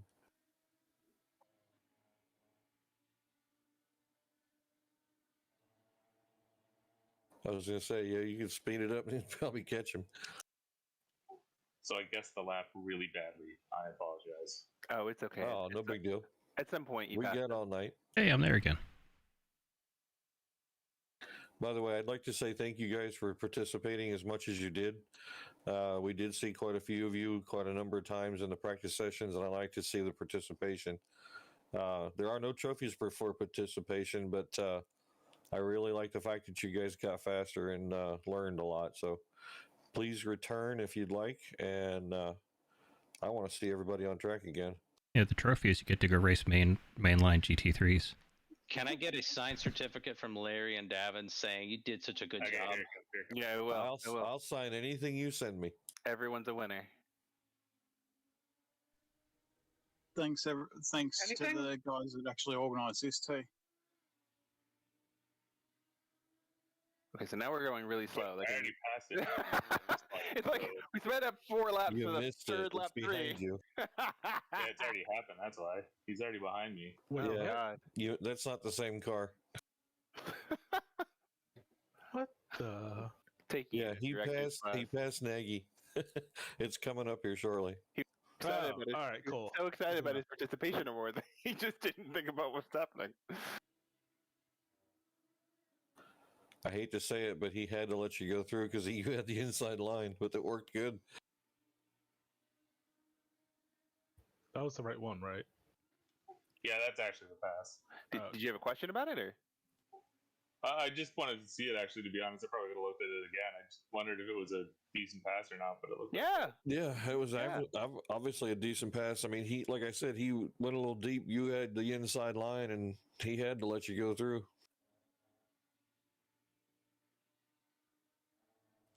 I do have a comment about the midfield in general. And in this race, I went from, what am I, like 14th there? I was probably like 16th, 17th at one point. And I went to 9th, and I only made one pass the entire time. It's all people spinning. That goes to my comment about seeing everybody in the practice servers. Mm-hmm. And it's only for your benefit, gentlemen. It is only for your benefit. Yep, that's why I spun it up for you guys. Oh yeah, I spun out too. Yeah, what happened to you there, John? I just saw you did spun there. Was that self-induced or did you get tapped? I took the inside line too tight on the right-hand part of that left-right section at the front. And there's one knot hole, if you take it just wrong, hooks the car hard to the right. Oh, and I caught that one. Yeah, I caught that one. Oh, I hate that place. Yeah, looked like you. I went from running like mid sixes to like 8s after that. Yuck. Yeah, the track was just stonking hot. Yeah, I lost a ton of time. Like I dropped like 2 seconds a lap randomly and couldn't find it back. So I was like, okay. I really think in the future they should try and fix the temperature significantly lower, because when you have that comet of a tire in the left rear, it just destroys everything. That's why everyone's spinning.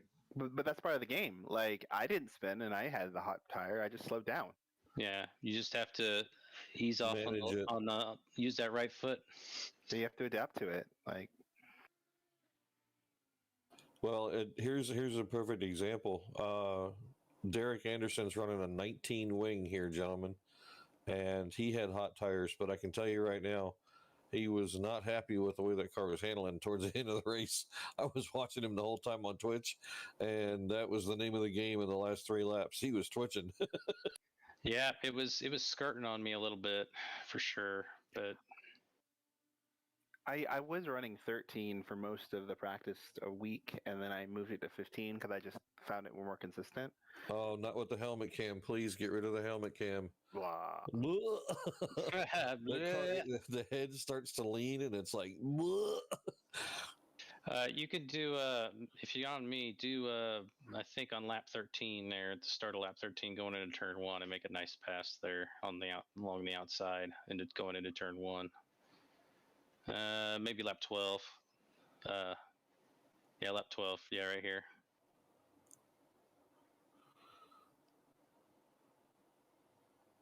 Yeah, it's actually a good thing I started running slower, right? Because otherwise I would have run out of gas. Turns into earlier. Now that I think about it. And he just rolls right up through him. Because I only had a couple liters left at the very end. Nice pass, man.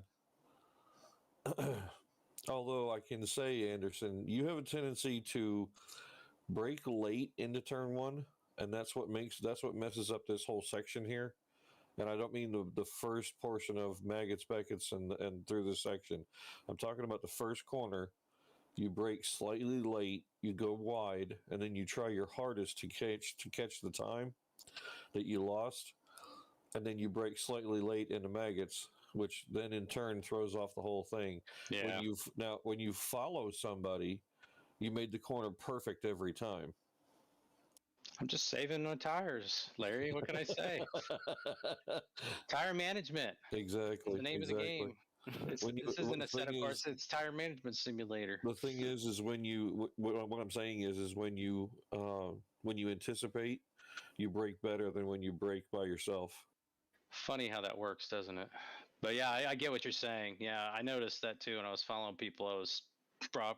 I think I was just overdriving there for a good portion of that race. Was trying to eke out the time, just try to keep up. But Silverstone, no, I agree. Me too. Like Silverstone makes me overdrive constantly if I'm not paying attention because I think, oh, I'll just push harder and harder, and then I'll look at my delta and be like, well, that was trash.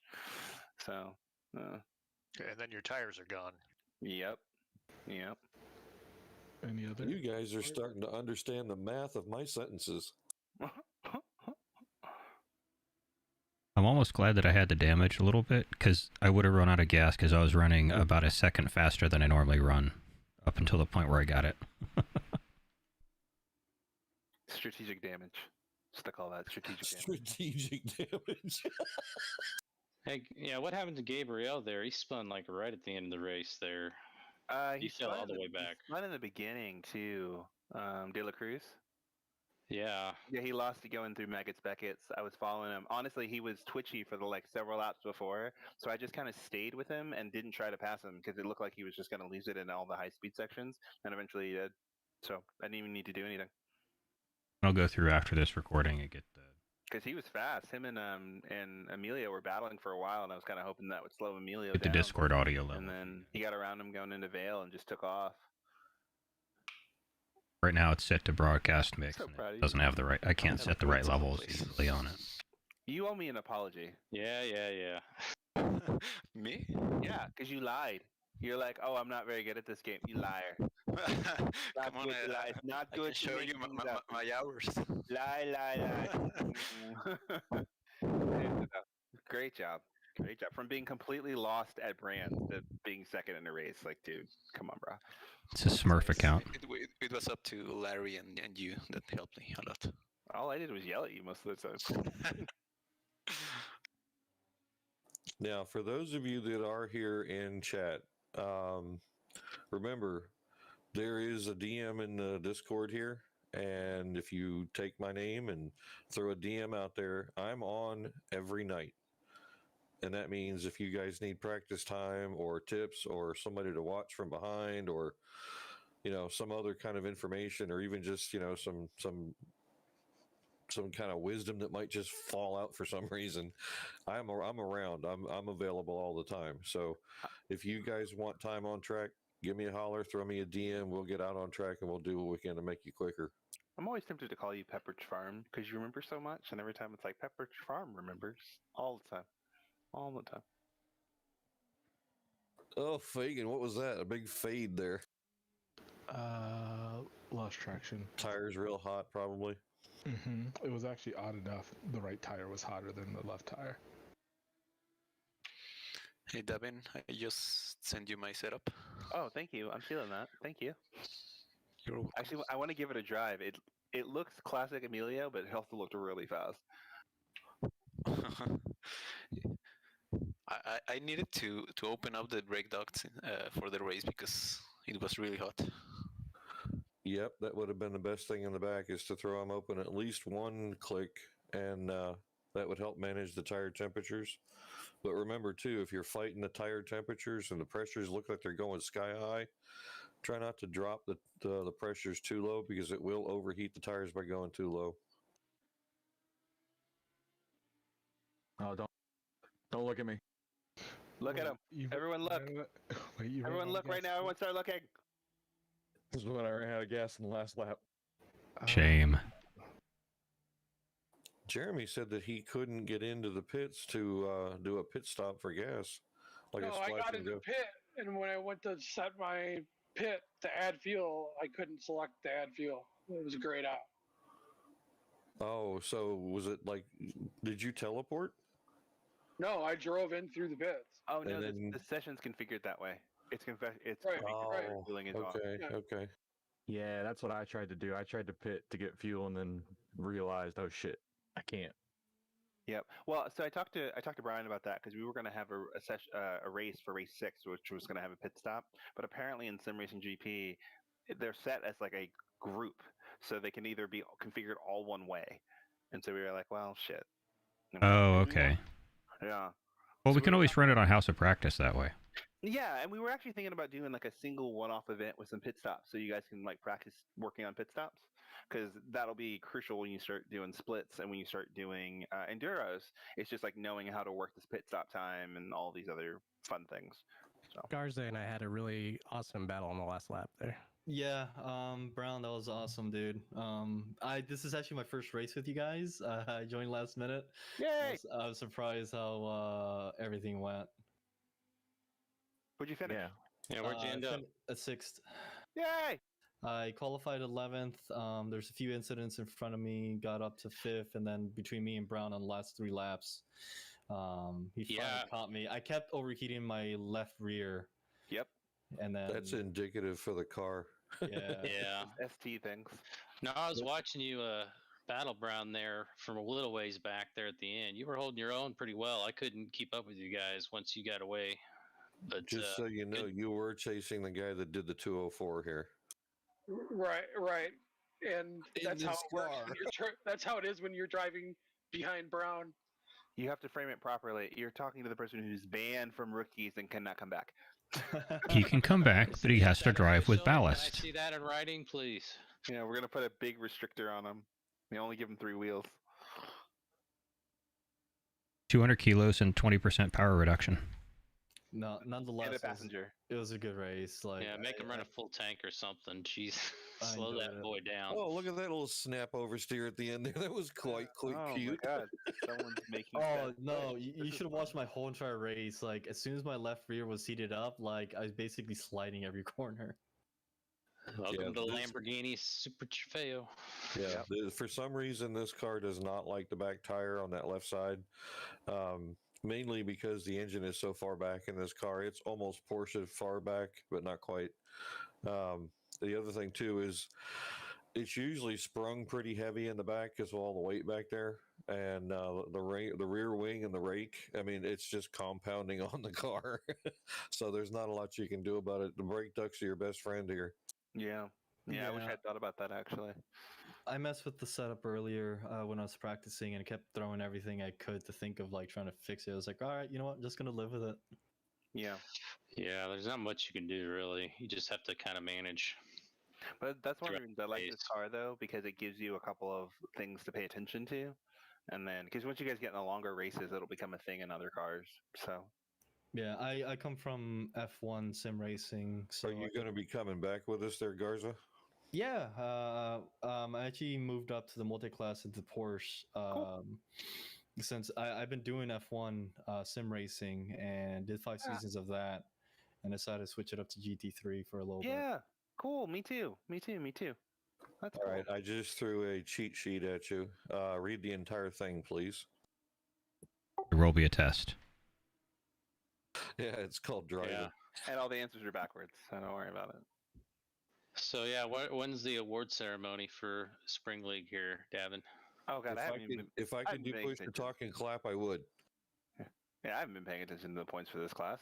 I've just been trying to make you fast. I don't know who's in the lead. Well, it's more a certificate. Is like you did an awesome job. You didn't have any incidents, whereas Mr. So-and-so, you were a bit naughty. You get a C. I'll go send a bunch of people a bunch of gold stickers. I promise. I'll find them. Yes. Do we get the gold star? No, gold star. You know, I jest about that, but I'm actually curious about something. I was surprised in the races I was running like as fast or slightly faster than I qualified, right up until I put the tire in exactly the wrong spot. Always how it is, isn't it? Yeah, it's always a curious thing. All right, guys, I'm gonna bail. I'm gonna go get something to eat. Take it easy, Jeremy. Hey, buddy, happy birthday! Happy birthday! Thank you. Cheers, buddy. Cheers, guys. Cheers. Thank you. Mr. Topaz, I don't recognize your name, sir. Are you coming back to be with us again? Yeah, probably. This is the first race. I as well signed up last minute.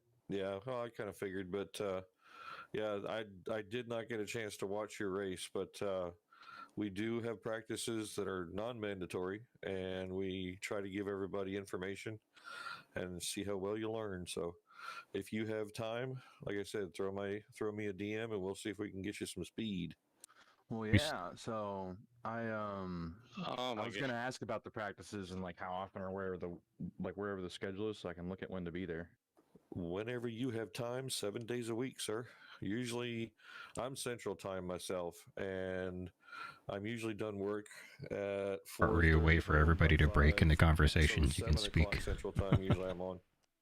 And normally we'll throw together like a clinic on a weekend, but I'll let folks know a couple days in advance. And yeah, that'll be in Discord as a little banner kind of thing. Yeah. Speaking of this weekend, Da-na-na. Da-na-na. Yeah, we should talk. I ended up with a conflict, so I can't run the enduro, but I might have a little bit of extra time. So and then the wife and I are going to do a date night. So maybe after that we might come back and might do a clinic. Let me figure out what my plans are. We'll get. Are we still going to do the Super Trofeos and GT Force? Yeah, I think it would be good to do that because I think for the rookies, it's good for them to be in faster cars and work their way through traffic. Like, I'm looking back through some of the replays myself, and like some of it is just like more practice with cars, more practice with traffic. Yeah, definitely in the race for sure. When people are side by side in corners and stuff, I think that's just seat time. Getting comfortable having somebody next to you and not feeling like you have to go off track. Yeah, agreed. And also just being able to read like when it's better to just let the car next to you roll in front of you or stay behind them for an extra corner because it's like so a lot of people seem to throw away their race all in one move when they could have waited 15 minutes and been fine. Yeah. Look at my stream, Larry. He was watching me. I was following some cars there for a good 3 or 4 laps before finally I got dialed in. Oh yeah. He definitely. I was watching the whole time on Twitch. He was doing real well. Yeah. I was kind of coaching in the chat, and he was reading well on the straightaways. That's funny.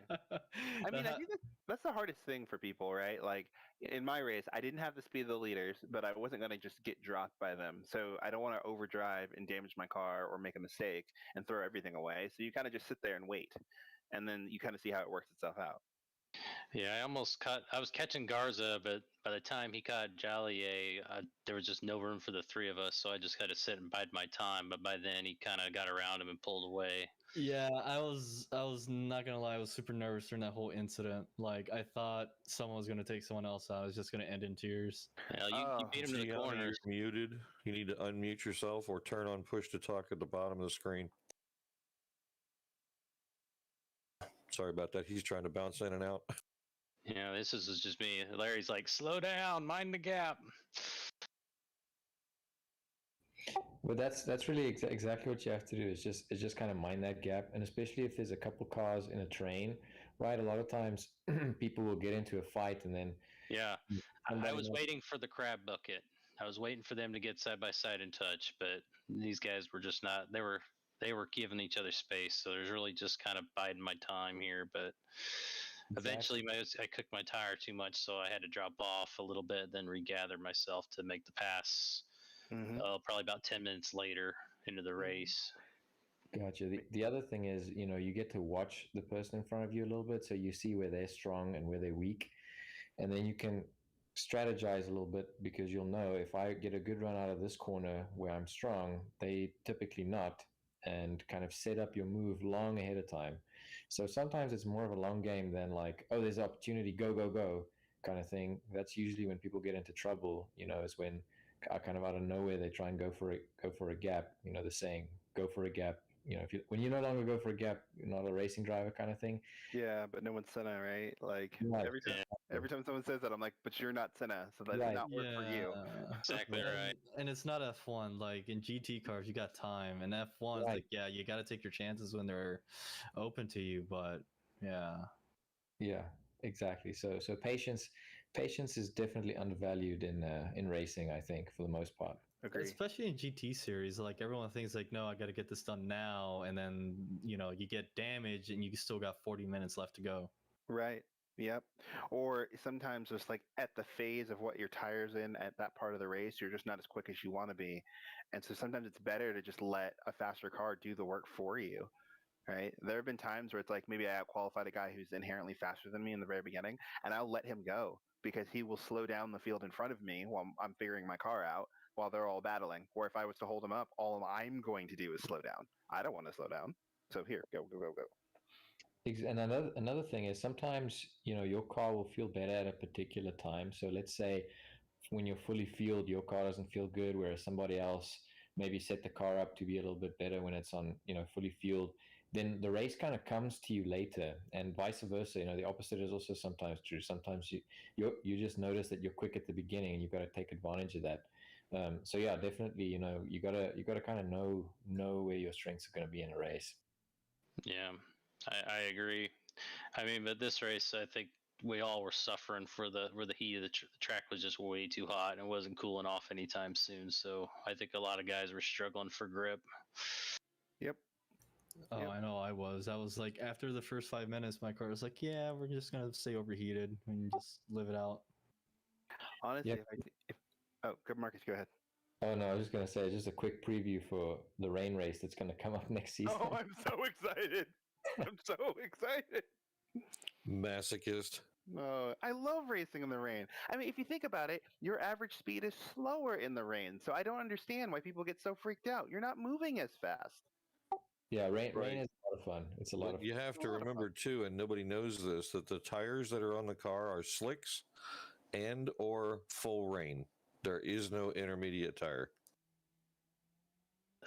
True. It's fine, Larry. We'll adapt. Oh well, they'll make them intermediates. They'll just wear them down. Well, what's funny is when there's no liquid water on the track, the wets, the dries do really well, and the wets turn into like hot donuts. Yep. I think if there was one critique I would make, it would be probably a little bit of maturity around some of the back markers near the end of the race. Like there was a little bit of like, I don't want to call it sloppy driving, but it was a little bit of sloppy driving right near the end where like the leaders are coming through the field and folks aren't really paying attention. And that was a little irritating. But like part of that comes down to seat time, I think. Okay? That's one of the reasons why I asked for everybody to show up at practice when possible, too. Yeah. Yeah. Another thing that I noticed is people coming out of the pits during quali and stuff, they weren't paying attention to cars coming on hot laps, so they just kind of joined the track. So that's maybe something we should mention as well in some kind of clinic in the future, just to make sure everyone's on the same page there. Yeah, that's a really good point.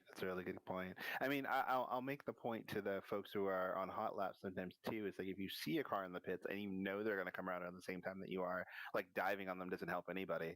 But for Who those was that just walled the car right there? It was Andrew. Why? That's the end of my race. Oh, okay. I've got it in a really small, and I just happened to see the car go doink off the wall. I'm like, what the hell was that? His Pirelli blew out. Yeah, brake fade. Yeah, but pit entry and exits. I'd also say the same thing honestly for folks who are like going back to the pits at the end of a hot lap during a session, like when the track is hot. Like try to find a place on track where you can pull your car off to the side where you're not just like standing on line or like slowing down in the middle of the track. For example, like in Brands Hatch, when you go around the first corner, there's an access road right off the first corner. And so like whenever I'm going to go back into the pits, I slow down and I turn up the access road and I park right there. And then I pop back off so that anyone coming behind me doesn't get caught up. Some folks like get stuck in the middle of the track and they just come to a stop because they're ready to go back to the pits and someone's right behind them and almost runs into them. Oh, so there was one thing I kind of noticed this race. When there was incidents where a car would spin out, I think all except one all tried to correct themselves while on track, while there are other cars like coming on the race line. Yeah, that we was keep one talking. big thing. We keep talking about that, right? Like if you're going to come to a spin, come to a stop, look at the delta, and people panic and they try to get back to it real fast, and they make the situation worse. Yeah, because there was one time like I was facing head on to someone else. I was like, this isn't going to end really well for me. Yeah. Yeah, we'll keep reinforcing that every time. That's just one of those things, that I think sometimes people don't necessarily listen to until it happens to them, and then they're like, "Oh, that's why they kept saying that." So we'll keep saying it. Yeah. Eventually, you will learn. Yeah, that or tell them to join iRacing, and they'll be yelled at by everyone. Yeah. Well, what was the other thing along those same lines that really got my attention? I never forgot. It's spinning and rejoining the track. Shit. It's going to come to me as soon as I take my finger off the button. Finally. How do you move free cam? With the arrows, like not WASD, but the literal arrows. I remember. It's back markers unlapping themselves. That's what it was. Like if there's one thing that grinds my gears is when I'm passing a lap car and we're going into the brake zone and that guy tries to unlap himself like right away, right? especially like if the car that's passed you is offline and is like adjusting for you because you're being lapped, like it's kind of rude to just immediately throw your car back in again. Yeah, because the other thing is that's going to cost you at least 2 to 5 tenths, right? Yeah, it's costing regardless. everybody. I agree. Yeah, it's costing everyone, right? It's costing the leader, and it's also costing the slow car who's already slow.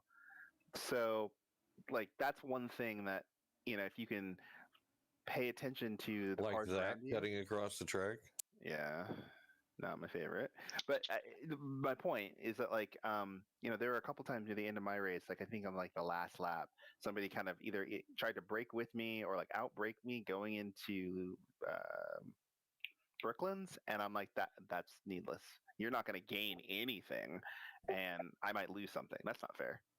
So Yeah, I think that's something we can get there with people once they're comfortable with the cars, is just to get them on like straights and stuff, just to glance at the relative. And if they notice someone is catching them, or a leader is going to pass them kind of thing, they have to know that that person is literally faster than them in that race, that they have gone around a lap faster than you, right? So odds are that they'll be quicker, and then you just got to back off for like 1 or 2 corners, and then they'll be gone. Yep. Well, Just like and that may be something that we can set up on the house of practice, because if we leave it as open, right, we can have some of the people, some of the coaches in GT4s and some of the coaches in GT3s, and the students on the Super Trofeos. So the Super Trofeos will be passing the GT4s and being passed by the GT3s. yeah, I think that'd be really good. Because I mean, you need to have experience to do both. Like, as frustrating as it is to be passed, there's a skill to know how to be passed effectively. And once you get more comfortable with it, then it's also a lot less stressful because you can manage the car behind you by positioning yourself in a predictable way. Yeah. Is there any way to get a hold of this guy Bull? I don't know that he's in Discord or if he's ever been in chat, but I've watched him the last couple of races, and he does have car control problems. You have to grab them by the horns. No. Nice. I approve. That's a nice one. Don't start number 2. But didn't he win? He won at Monza, if I remember, didn't he? Yeah, but there aren't as many turns at Monza. Oh dear. Oh, burn. I'm sorry, I had to end on. Wow, Larry, tell us how you really feel. Wow. I mean, that's rude. Like that was Hoffer that lost it. Like, what happened there? Is Hoffer still here? He clipped the grass. Oh, he did. Okay, I didn't see it right off. But yeah, that was a bit of a slidey there. Okay, yeah. Okay. I mean, he did finish third in the championship bowl, so. Well, no, I mean, like when we were at Brandon's, I know what you mean. He was kind of all over the place. It's almost like he has the car that's a little too slippery. Oh, he just did touch the grass there. Okay, that'll do it. Yeah, and racecraft and speed are not, you don't get that. they don't come together. Yeah. No, they just come into me and spin me out. That's what happens. They're like mutually exclusive, right? Like there are folks who could be in the mid pack. They could stay in the mid pack if they just knew how to not drive into the car in front of them. Yeah, true. And that comes kind of back to the passing thing. Sometimes if the car behind you is way faster, even if you're fighting for position, sometimes you have to strategically just let them pass. And that kind of goes back to that knowing how to let someone pass you thing.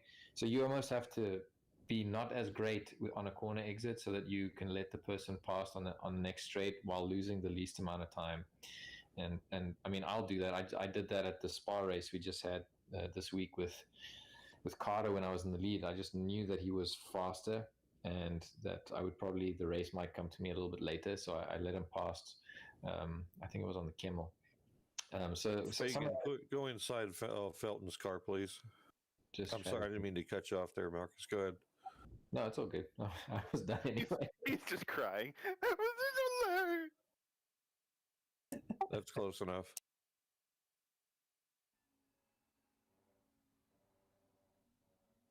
Oh, it's under braking. He's in the grass and can't stop. Okay.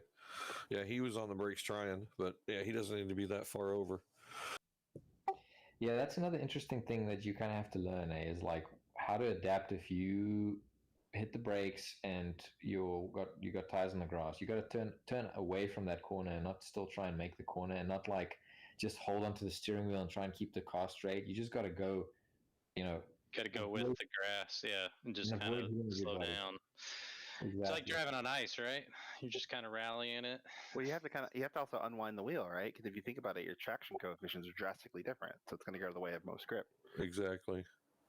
But the other thing too is because Felton is in Australia, I think his ping was giving him such an issue.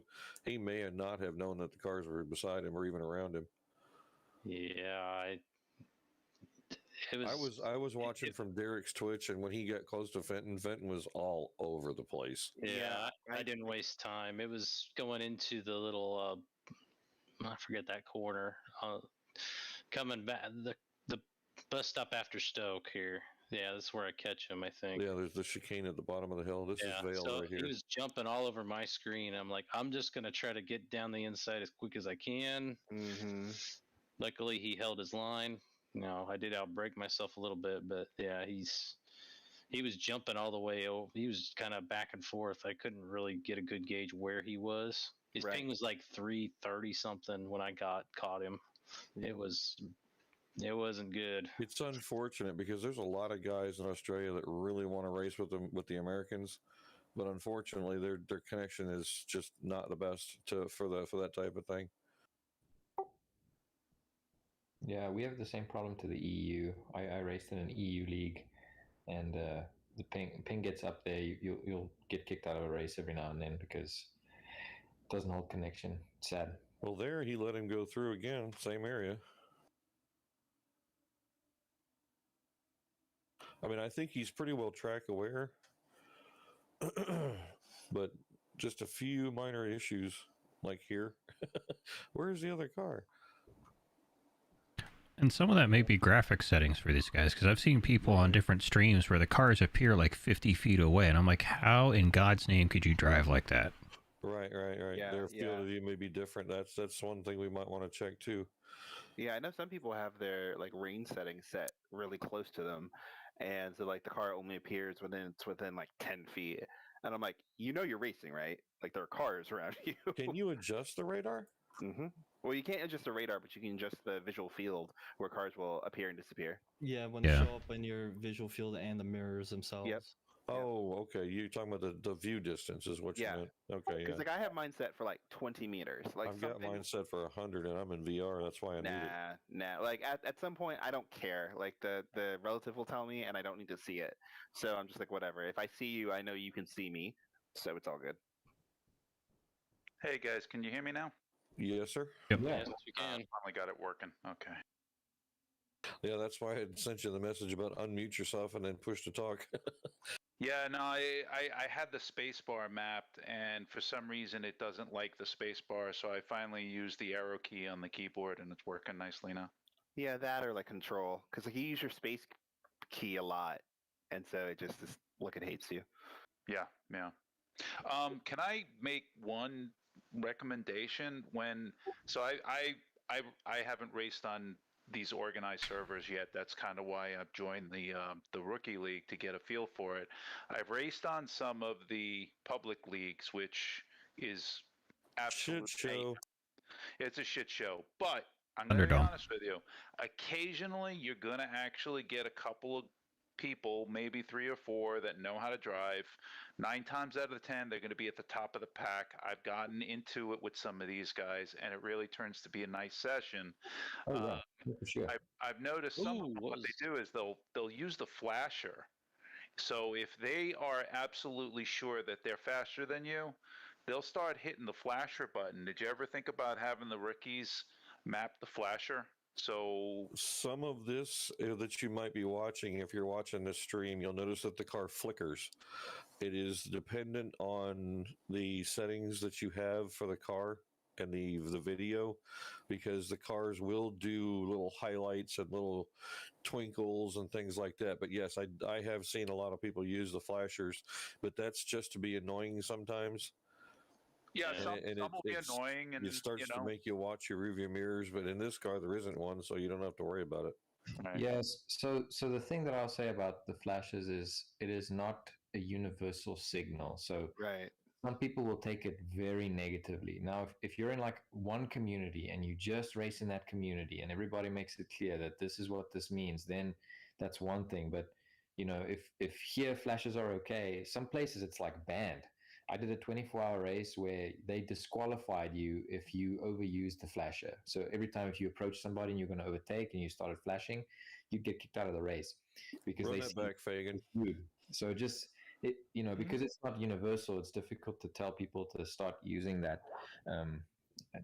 as like a general rule, especially as a rookie, because they'll go somewhere else and then they'll get yelled at for it. So yeah. Yeah, I Will agree. that be a point of contention when we do a night race in this league? Is going to be flasher usage? Well, Okay, I pause it think right there, Fagan.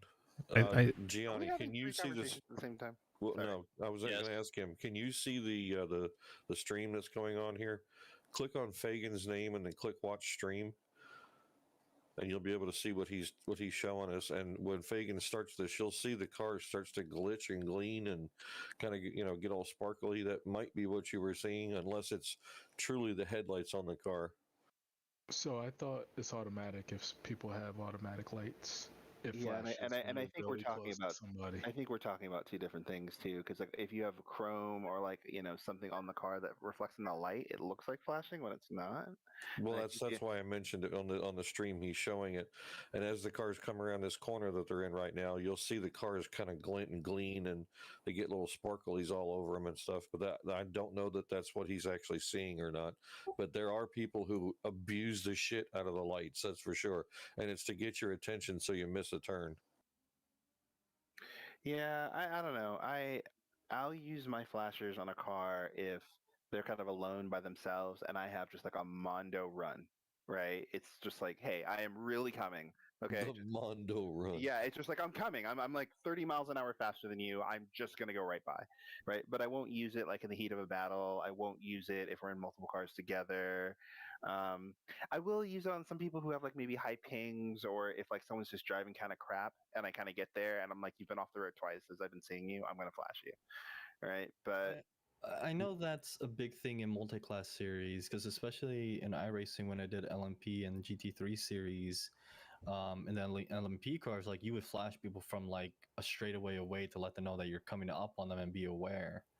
But that just to me that just comes with experience though, because some people will see that and just ignore it outright. yeah, yeah, and part of it is also like experience and car control because it's really hard for someone who's responsible for their own eyes to tell me that I made them look up. So, on the one hand, I understand, but on the other hand, you have to kind of know where your car is on the racetrack if you decide to not look at the road anymore. So, comes gives and takes away. But some people do use it to be distracting, especially in the rookie class. Folks get distracted or nervous really easily, and so they'll flash to intimidate people. And doesn't always Well, and work well. that's another one, like I said, that we can practice as part of that multi-class with the Super Trofeos, where people are lapping and you're lapping people. Is just get used to it, like, and when you use it and when you don't. Yep. Yeah, I kind of use it the same or similarly to Davin. If somebody's being kind of dangerous on track, then I'll use it to be like, what are you doing? And then the only other time really is if I'm lapping somebody and I know I'm gonna pass them into this corner, then I'll flash just to be like, I'm coming. Be aware, blue flag, I'm coming.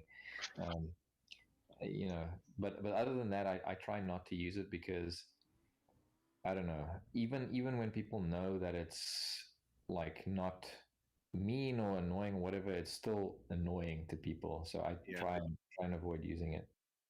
Personally, I just prefer just flipping them off as I drive by.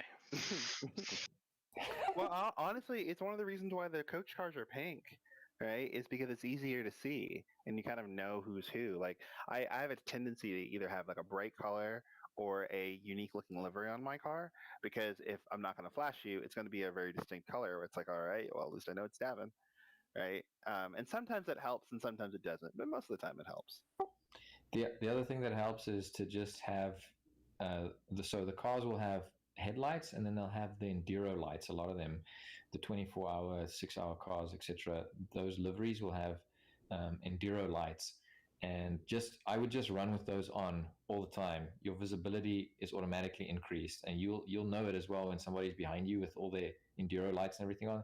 You don't have to flash somebody when you've got a whole light show coming at you. So when we were practicing in the GT3 Hurricane, I actually noticed that the interior a UV light only comes on when you have the brights on, and so I just kind of figured that was the like standard nighttime light. Yep. Enduro, you will increase your visibility dramatically. Do not drive with just the headlights if you ever are in a race at nighttime. Switch as many lights on as you can. And pray.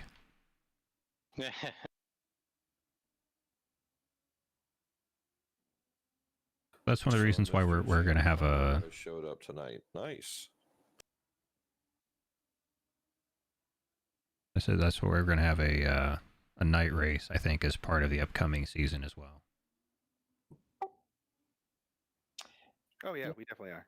Mm-hmm. Yeah, no, exactly. I think that'll be nice to get everybody used to each of the different, things one at a time: pit stop, night race, and wet race.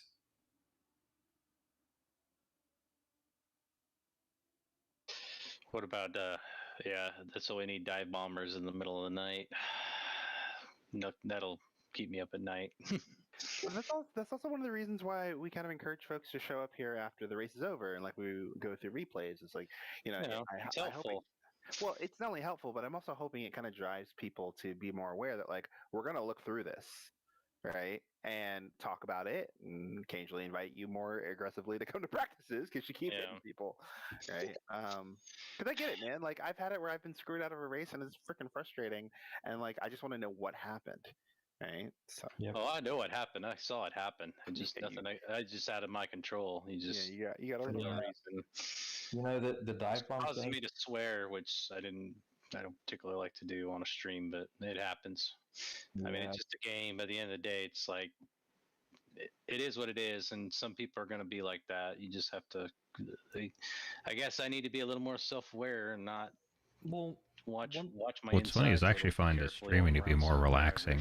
Like one thing that I'm able to laugh off being irritated. With the F1 league, that took a while for people to realize was this is a time investment. Like, it's not the type of thing you can just hop on and do one day. It's like people put time into it to learn it, to improve, and to get better.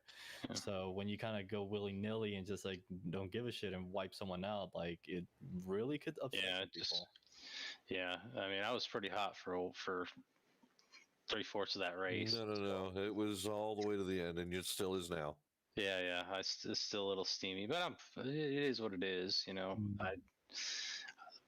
It's fine. It's just unfortunate. I hate to see that because I try to give everybody their room. I didn't spin anybody out. I got close to people, but I didn't run into them going into the corner. There's no need to do it on lap 2 or 3 of the race. Yeah. Someone took you out. Yeah, it sucks. I mean, the thing is, that unfortunately never goes away. The nice thing about league racing is you get to know people a little bit. So like you say, sometimes you got to watch for somebody because they might miss their braking point. The other thing you got to get used to a little bit is when you're in traffic, you got to get used to looking at everything at the same time, right? Because you almost have to look ahead of the cars. Like if I got 2 cars in front of me, you got to try to look ahead to see where I need to put my car, and that's what I try to do. Yeah, ahead and behind, because like sometimes you're in a pack of cars and you're adapting for the thing ahead of you, but the guy behind you is either trying to pass you now or is not, and so you'll just have to sit out there and let the accidents happen, even though you really want to turn, but you're gonna have to wait. Right? Yeah.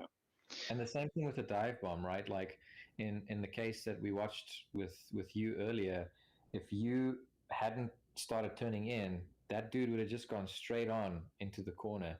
So sometimes if you're just aware, you can hold your turn in and just watch somebody just blow by you and then just make the turn. Yeah, and I've had that happen before too, where I could see it happening, and I'm like, "Oh, he's already." But yeah, he caught me way too late there. Yeah, no, I mean, you got caught so far back that you wouldn't have been able to do anything about it. Totally. And that'll happen. I mean, people will miss their breaking point. So yeah, is that what happened to you, John? When I passed you there towards the end, was that you just now broke into that into the arena section? I don't It It doesn't was spring to lap mind. 13, I think. But I mean, yeah, just pull it up. I don't remember exactly It when. was down. It was towards the back end of lap 13. I'm behind him, or my ahead of him this time. It was when I was another lap back. Yeah. No, this is too far. Go back another lap. One more. I will say that one thing that has helped me, because it's frustrating when you get taken out of a race, is that like I do remind myself there is always another one. And so it is frustrating, especially like when you put a bunch of time in and, da da da da da. But, it also can be self induced. You drop a tire, you spin, whatever, right? And so, like, you're going to get caught. You can't always have a clean run. You're going to get a little bit. It's unfortunate, is what it is. And that's probably where I'm more frustrated. But the frustration is valid. Like, you just process it and then, let's see if there's anything you can learn from it. Get a little mad about it. This is it coming up. I think it is when we get to the arena there. I actually had to tell him in chat on Twitch to calm down so he could stop overdriving the car. Yeah, I was a bit on edge. Yeah, well, don't worry. The car wasn't gonna let me go any faster. The tires said that was enough. Yeah, by this point, I was also running on, I think, like 19 seconds of damage. So the car was not driving quite right anymore. Yeah, I didn't think it would be because I've seen it acting kind of weird there. Yeah, the other thing that I will say about, if something goes wrong in a race, especially early, there's a whole race left, Don't write yourself off until the end. There could be a huge, pack wipeout that happens. Here it is. Yeah, this is the one. Yeah, I just missed the brake marker. I was trying to look at too many things. Because I remember that was part of my fault. I don't know if I did brake. Did I brake early enough? No, I broke early enough. I just didn't stay on the brakes hard enough. I think it surprised me you were going off, and I'm like, oh, there's my spot. You also entered a corner in second that normally is done in first, so you're probably carrying a little more speed than you think. Yeah, I was carrying in that second the whole race, and it was getting a little squirrely. That was what's making Larry nervous. Yeah, that's a first gear corner for me on both sides. So, but Marcus's point is really valid. Like, when you get, especially if you get, screwed over in the very beginning of a race, like there is a whole race left. And like, I've had races where I've gotten hit and spun to 8th and then raced the whole time. And then literally everybody in front of me got into wrecks in the last 3 laps and I ended up second. Well, it's like last week with. I got myself up to what, 6th or 7th there? 6th. You started in 6th and ended up in 7th after all the hubbub. Yeah, well, and so, I mean, I recovered, and that's fine. I did one of these times I'll get to talk. I did what I could, and that's fine.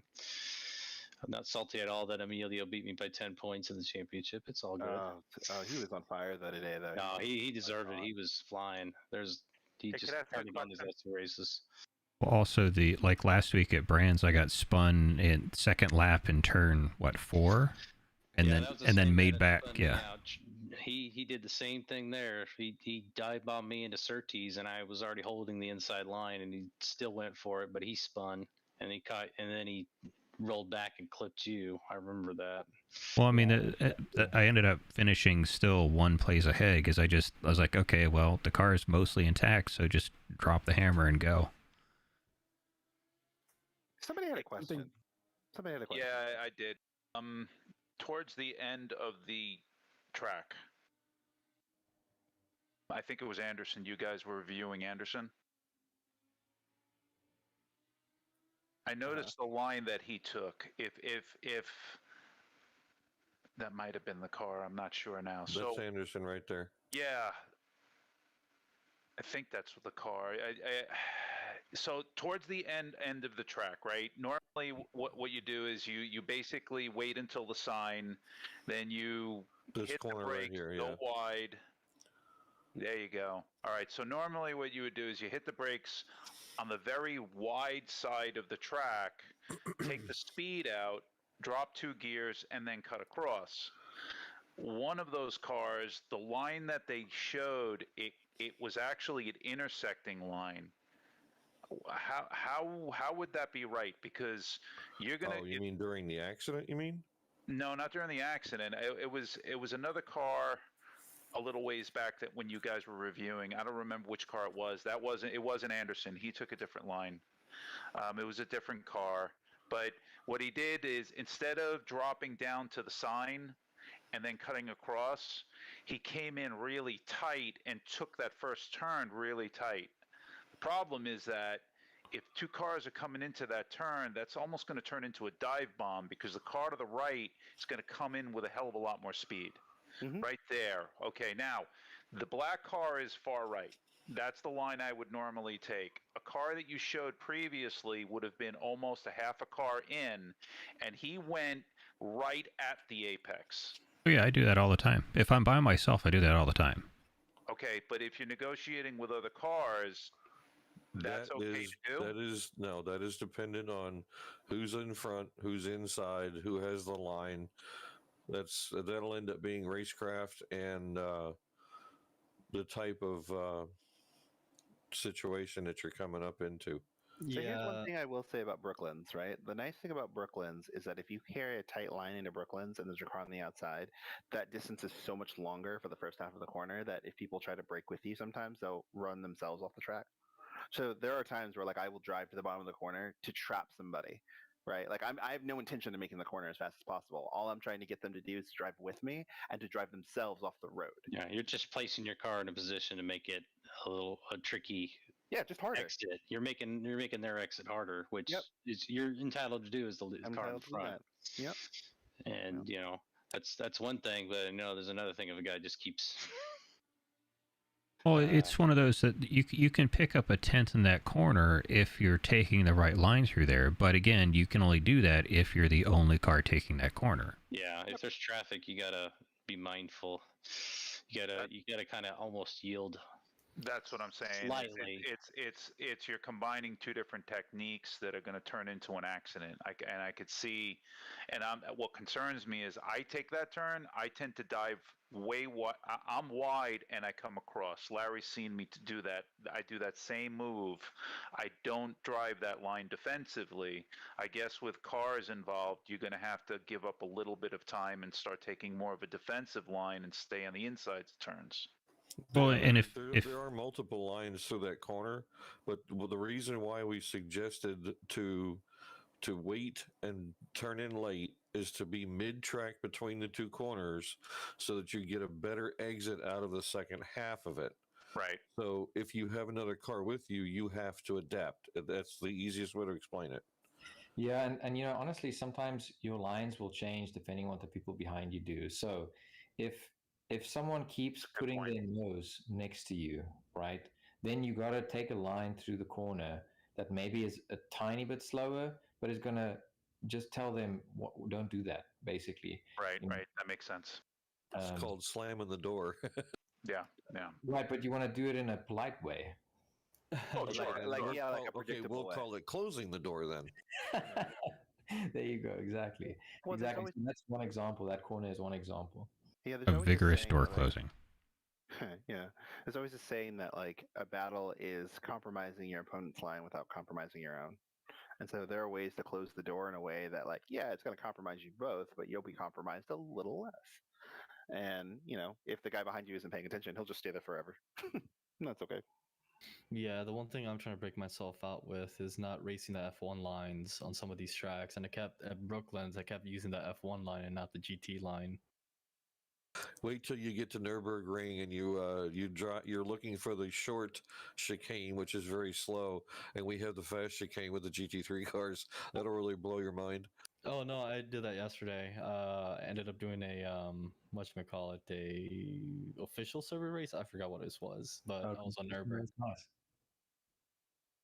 Yeah, the yeeting curb line. Are you guys having another race tomorrow? I don't know that there's a race tomorrow. No. There's 3 hours of the Nürburgring on Saturday. Yeah, there's a practice for it, but I don't think there's actually any other races. I'm taking a break. Quitter. Yeah, right, okay. Yeah, Larry will be available though. Yeah, if you guys are you trying to imply something there? Actually, I'll be working. I'll be working till noontime on Saturday, so it'll be somewhat later in the afternoon. Yeah, I think the race, the House of Practice race, is at 4, I believe, 4 Eastern. On Saturday, I might join that one. Yeah, I think Saturday and Sunday is what Damon had on the first little blurb he put out. Yeah, and it's this car. Actually, This car put or that out right now GT4s? so that they know what they're looking for in the rookie chat. Oh, so we're actually doing it now? Okay. I'll hang out with them if they all want to just get out there and run any car they want. That don't matter to me. We'll be out there having a blast. Okay. Hold on. Done with the replay? Yeah, I'm done. Oh, right. Thank you, Vega. Yeah, Carson, that's a new name I haven't seen in a while. Are you there, sir? Yep, just taking it all in. Talk to me. Oh yeah, deja vu, right? Yeah, just a friend reached out to me that I've been playing this game on and off with for a while and said, we've always wanted to do a league, so we're both going to start the rookie league. Oh, very nice. Well, welcome. Hopefully, you guys will enjoy it. We got a nice season lined up next season, so good things. Yeah, I'm definitely looking forward to it. I'm ready to go back to Brands. That was fun. Can we meet 45 minutes? Oh man, yeah, I already started opening up the old practice session. Gotta get early on the setups. Very nice. And Henry, that's a different name that I haven't seen before, sir. Are you coming back to hang out with us? Oh, absolutely. It has been very nice season, the whole season. I only missed Distant voice, very distant voice. Sorry? There you go. I just turned his user volume up too. Yeah, sorry for that. Yeah, the mic was away. But yeah, I was saying that it was very nice racing the whole season. Unfortunately, I missed the first one. I think it was I forgot which race. I missed the first race, but yeah, every other race was tons of fun. So yeah, thank you for organizing and thank you for the feedback. It's been it's a lot to take in, but yeah, that's very interesting. Are you coming back next season? Oh, absolutely, of course. Okay, well, to the last two that we're just speaking to, look in your DMs, and that's a good read there, gentlemen, and helps with the setup situation. Or you can just do what I do and steal them from Marcus and Gerhard because I'm too lazy to do it. You lazy Or bastard. me. Oh God, I know. He's like, I've come up with a setup. I'm like, really? Could I take a peek at that? And then I'm like, I think I'll just not change it forever. It's fine. This is kind of nice because in F1, you basically take like the esports series setups and everyone has the same thing running, except maybe they change like a wing or two, but yeah, everything else is the same. Yeah, So but it's like Garza, you know as well as I do that everybody has a different driving style, and that's the whole difference in the car. And because we're all running the exact same car, it would be more like Indy than anything else. So yeah, that's what I like about GT racing is the fact that you got some rear engine cars, front engine cars, and just the way they handle are all different from one to the other. So setups actually matter with GT versus like F1. It's like everyone runs the same thing. Well, and one of the reasons we were, pretty stubborn about keeping to a spec class is that I knew that in season 6 we were going to open up the variety of different classes, and then they were going to be on different days. And so I didn't want it to be harder for all the rookies to basically be like, well, I'm driving a Porsche, I'm driving a Ferrari. How do I set up this car? We'd spend forever only working with the cars that we knew. And then the rest of you would be screwed, and I'd be like, well, can't help you. Where if we're all suffering together, then eventually it kind of all normalizes, and people start to figure out a way to have fun with the car. Yeah, no, I spent 2 hours earlier today kind of running the car and figuring out what worked and felt nice, and then I just stuck with it.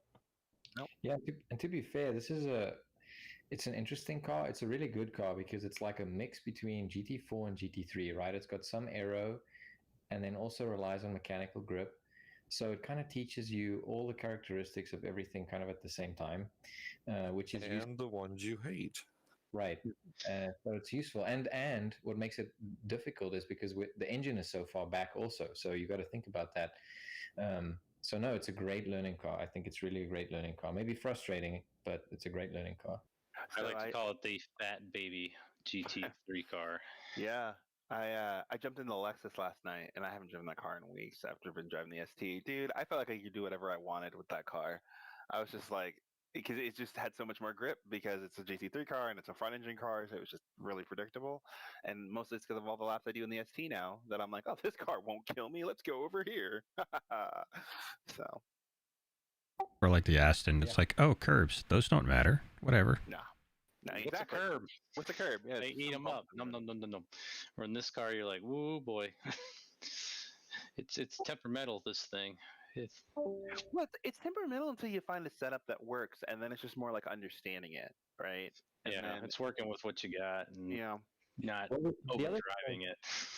Exactly. Well, the other thing that with this car you need to think about is that you can drive a little bit with your feet. It's not just about the steering wheel. So the guys that are getting quicker with this car have started nailing that a little bit, where they understand that the throttle at the back kind of dictates the rotation, and the same with when you control the brake at the front. And the GT4s are like that, and some of the GT3 cars, like the Porsche, is a good example of that. Drive like that also. So again, it like comes back to, you can kind of learn all of the components of how to be better and quicker at racing with this car. well, at the limit, honestly, the steering wheel almost acts more like a brake because when you turn the wheel and start to scrub the tire, that's just slowing you down here and there. And so you learn to rotate on the throttle and you learn to balance on the brake and all a bunch of stuff. And it's surprising when I watch certain people and how much steering they're putting into their car, and I'm like, you can only steer out of 100% of the tire, and you're using 50% of it to try to turn when you only need 20. Yeah, definitely, and that's just attributed to seat time. I think it's the biggest thing. And you can tell the guys that have been here pounding laps out throughout the week, and those that just show up and don't. Well, and there's one thing about the GT3 cars that I think it brings up bad habits, is that because they are heavy aero cars, you can kind of abuse them in high-speed corners a lot because you've got a lot of downforce. And so some folks that I know do not actually know how to balance their car well because they're used to the aero of the car taking over for them. And so when you put them in a GT3 or GT4 or you put them in the ST, they're just terrible because they just throw the car in at full speed and aren't thinking about mechanical grip anymore. So that's why the ST, I think, is a good car because it's got some downforce, but it's like a baby downforce car. So. Would you consider that the whoops factor? A little bit, yeah. Because I mean, there are certain times like I'll follow a guy into a corner and you'll just watch him go in full speed, and you're like, he thinks he's got this downforce from the Lexus or whatever else he's been driving, and the car spins and he comes and tells me he hates it. I'm like, it's not the car's fault that you didn't pay attention. So.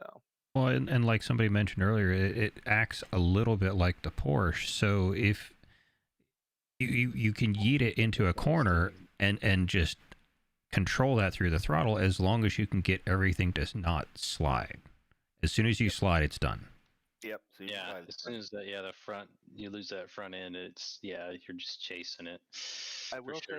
I will say that one thing I do appreciate about the ST in close battles, though, is because the engine is behind me. If I need to get the car to rotate a lot just to fit in a space, it's not so much to get by someone, but it's just to like put the car at an angle so that I can be there when they need to turn. Because it's rear engine, it will rotate really, really well. But you need to like not try to make the corner when you do that. You're just kind of positioning yourself so that you can drive away from the corner.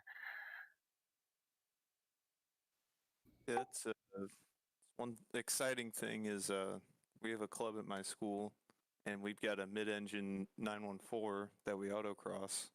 And it's rotary swapped. If you're into that. Oh, cool. So mid-engine rotary swapped 914. I need see a pictures picture of that. That'd be badass right there. It's a good one for a school because you get to practice rebuilding the motor all the time. Yeah, there's me hucking around the corner there. We get a portion of the airport in town and put some cones out.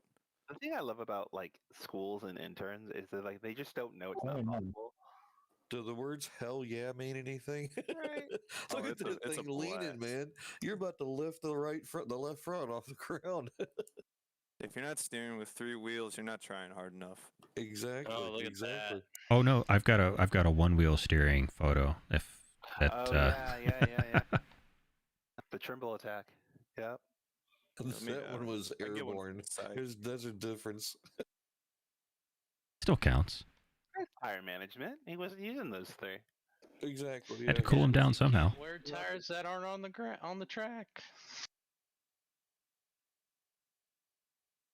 But really, guys, I appreciate you guys putting in the practice time. I appreciate you guys staying. Like honestly, I moved from Split 2 to kind of focus on helping you guys because you guys were staying so involved.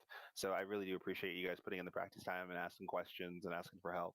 So if nothing else, hanging out for almost 40 minutes or more after the race too, if you think about it. Yeah, I mean, you guys hang out way more than any of the splits, right? About a long shot. So I guess something's fun for you guys. That's good. Yeah, the split chats, they're empty. You guys are the only ones that are actually in chat right now. Oh, we're family, so you owe us coffee now. Listen, we're family. Okay, yeah, well, that's good. That's not how it works in my family. It's the loser who pays for all the coffee. So you guys owe us coffee. It's the struggle bus. Exactly. Well, I will say gentlemen, I appreciate it, but I'm gonna head off for the evening. Nice to meet you, man. Good to see you. We'll be back job, man. for the next series starting. Cool. Sounds good. Take care. Same Yeah, for me. take care. Take care, man. All right, thank you guys. I'll bounce as well. So yeah, catch you in the next series as well. So thank you again. Hey, Henry, there's I sent a PDF to you. It's a good read for how to set up the car.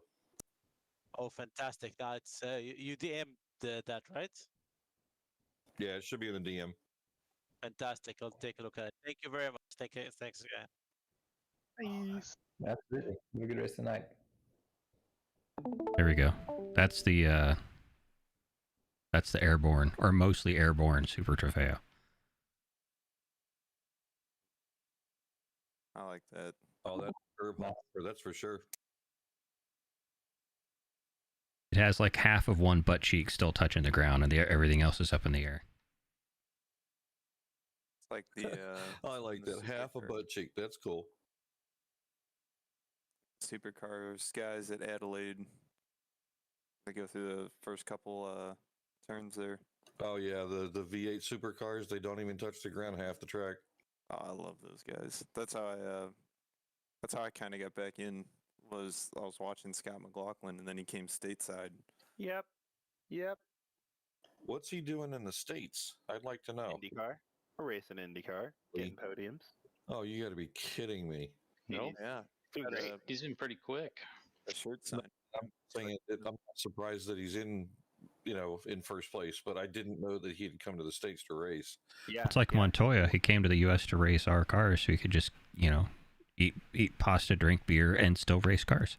Yeah, it was great. You said.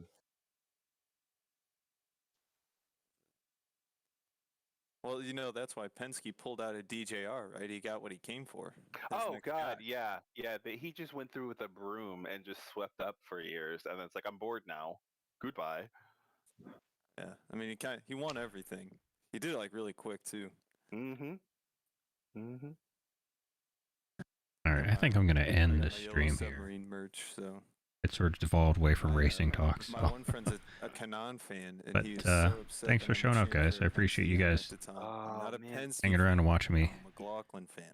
drive around in circles It's funny. As a with Kanan fake fan, I things. feel like you have to have patience and extreme loyalty. Because, like, he's quick. He's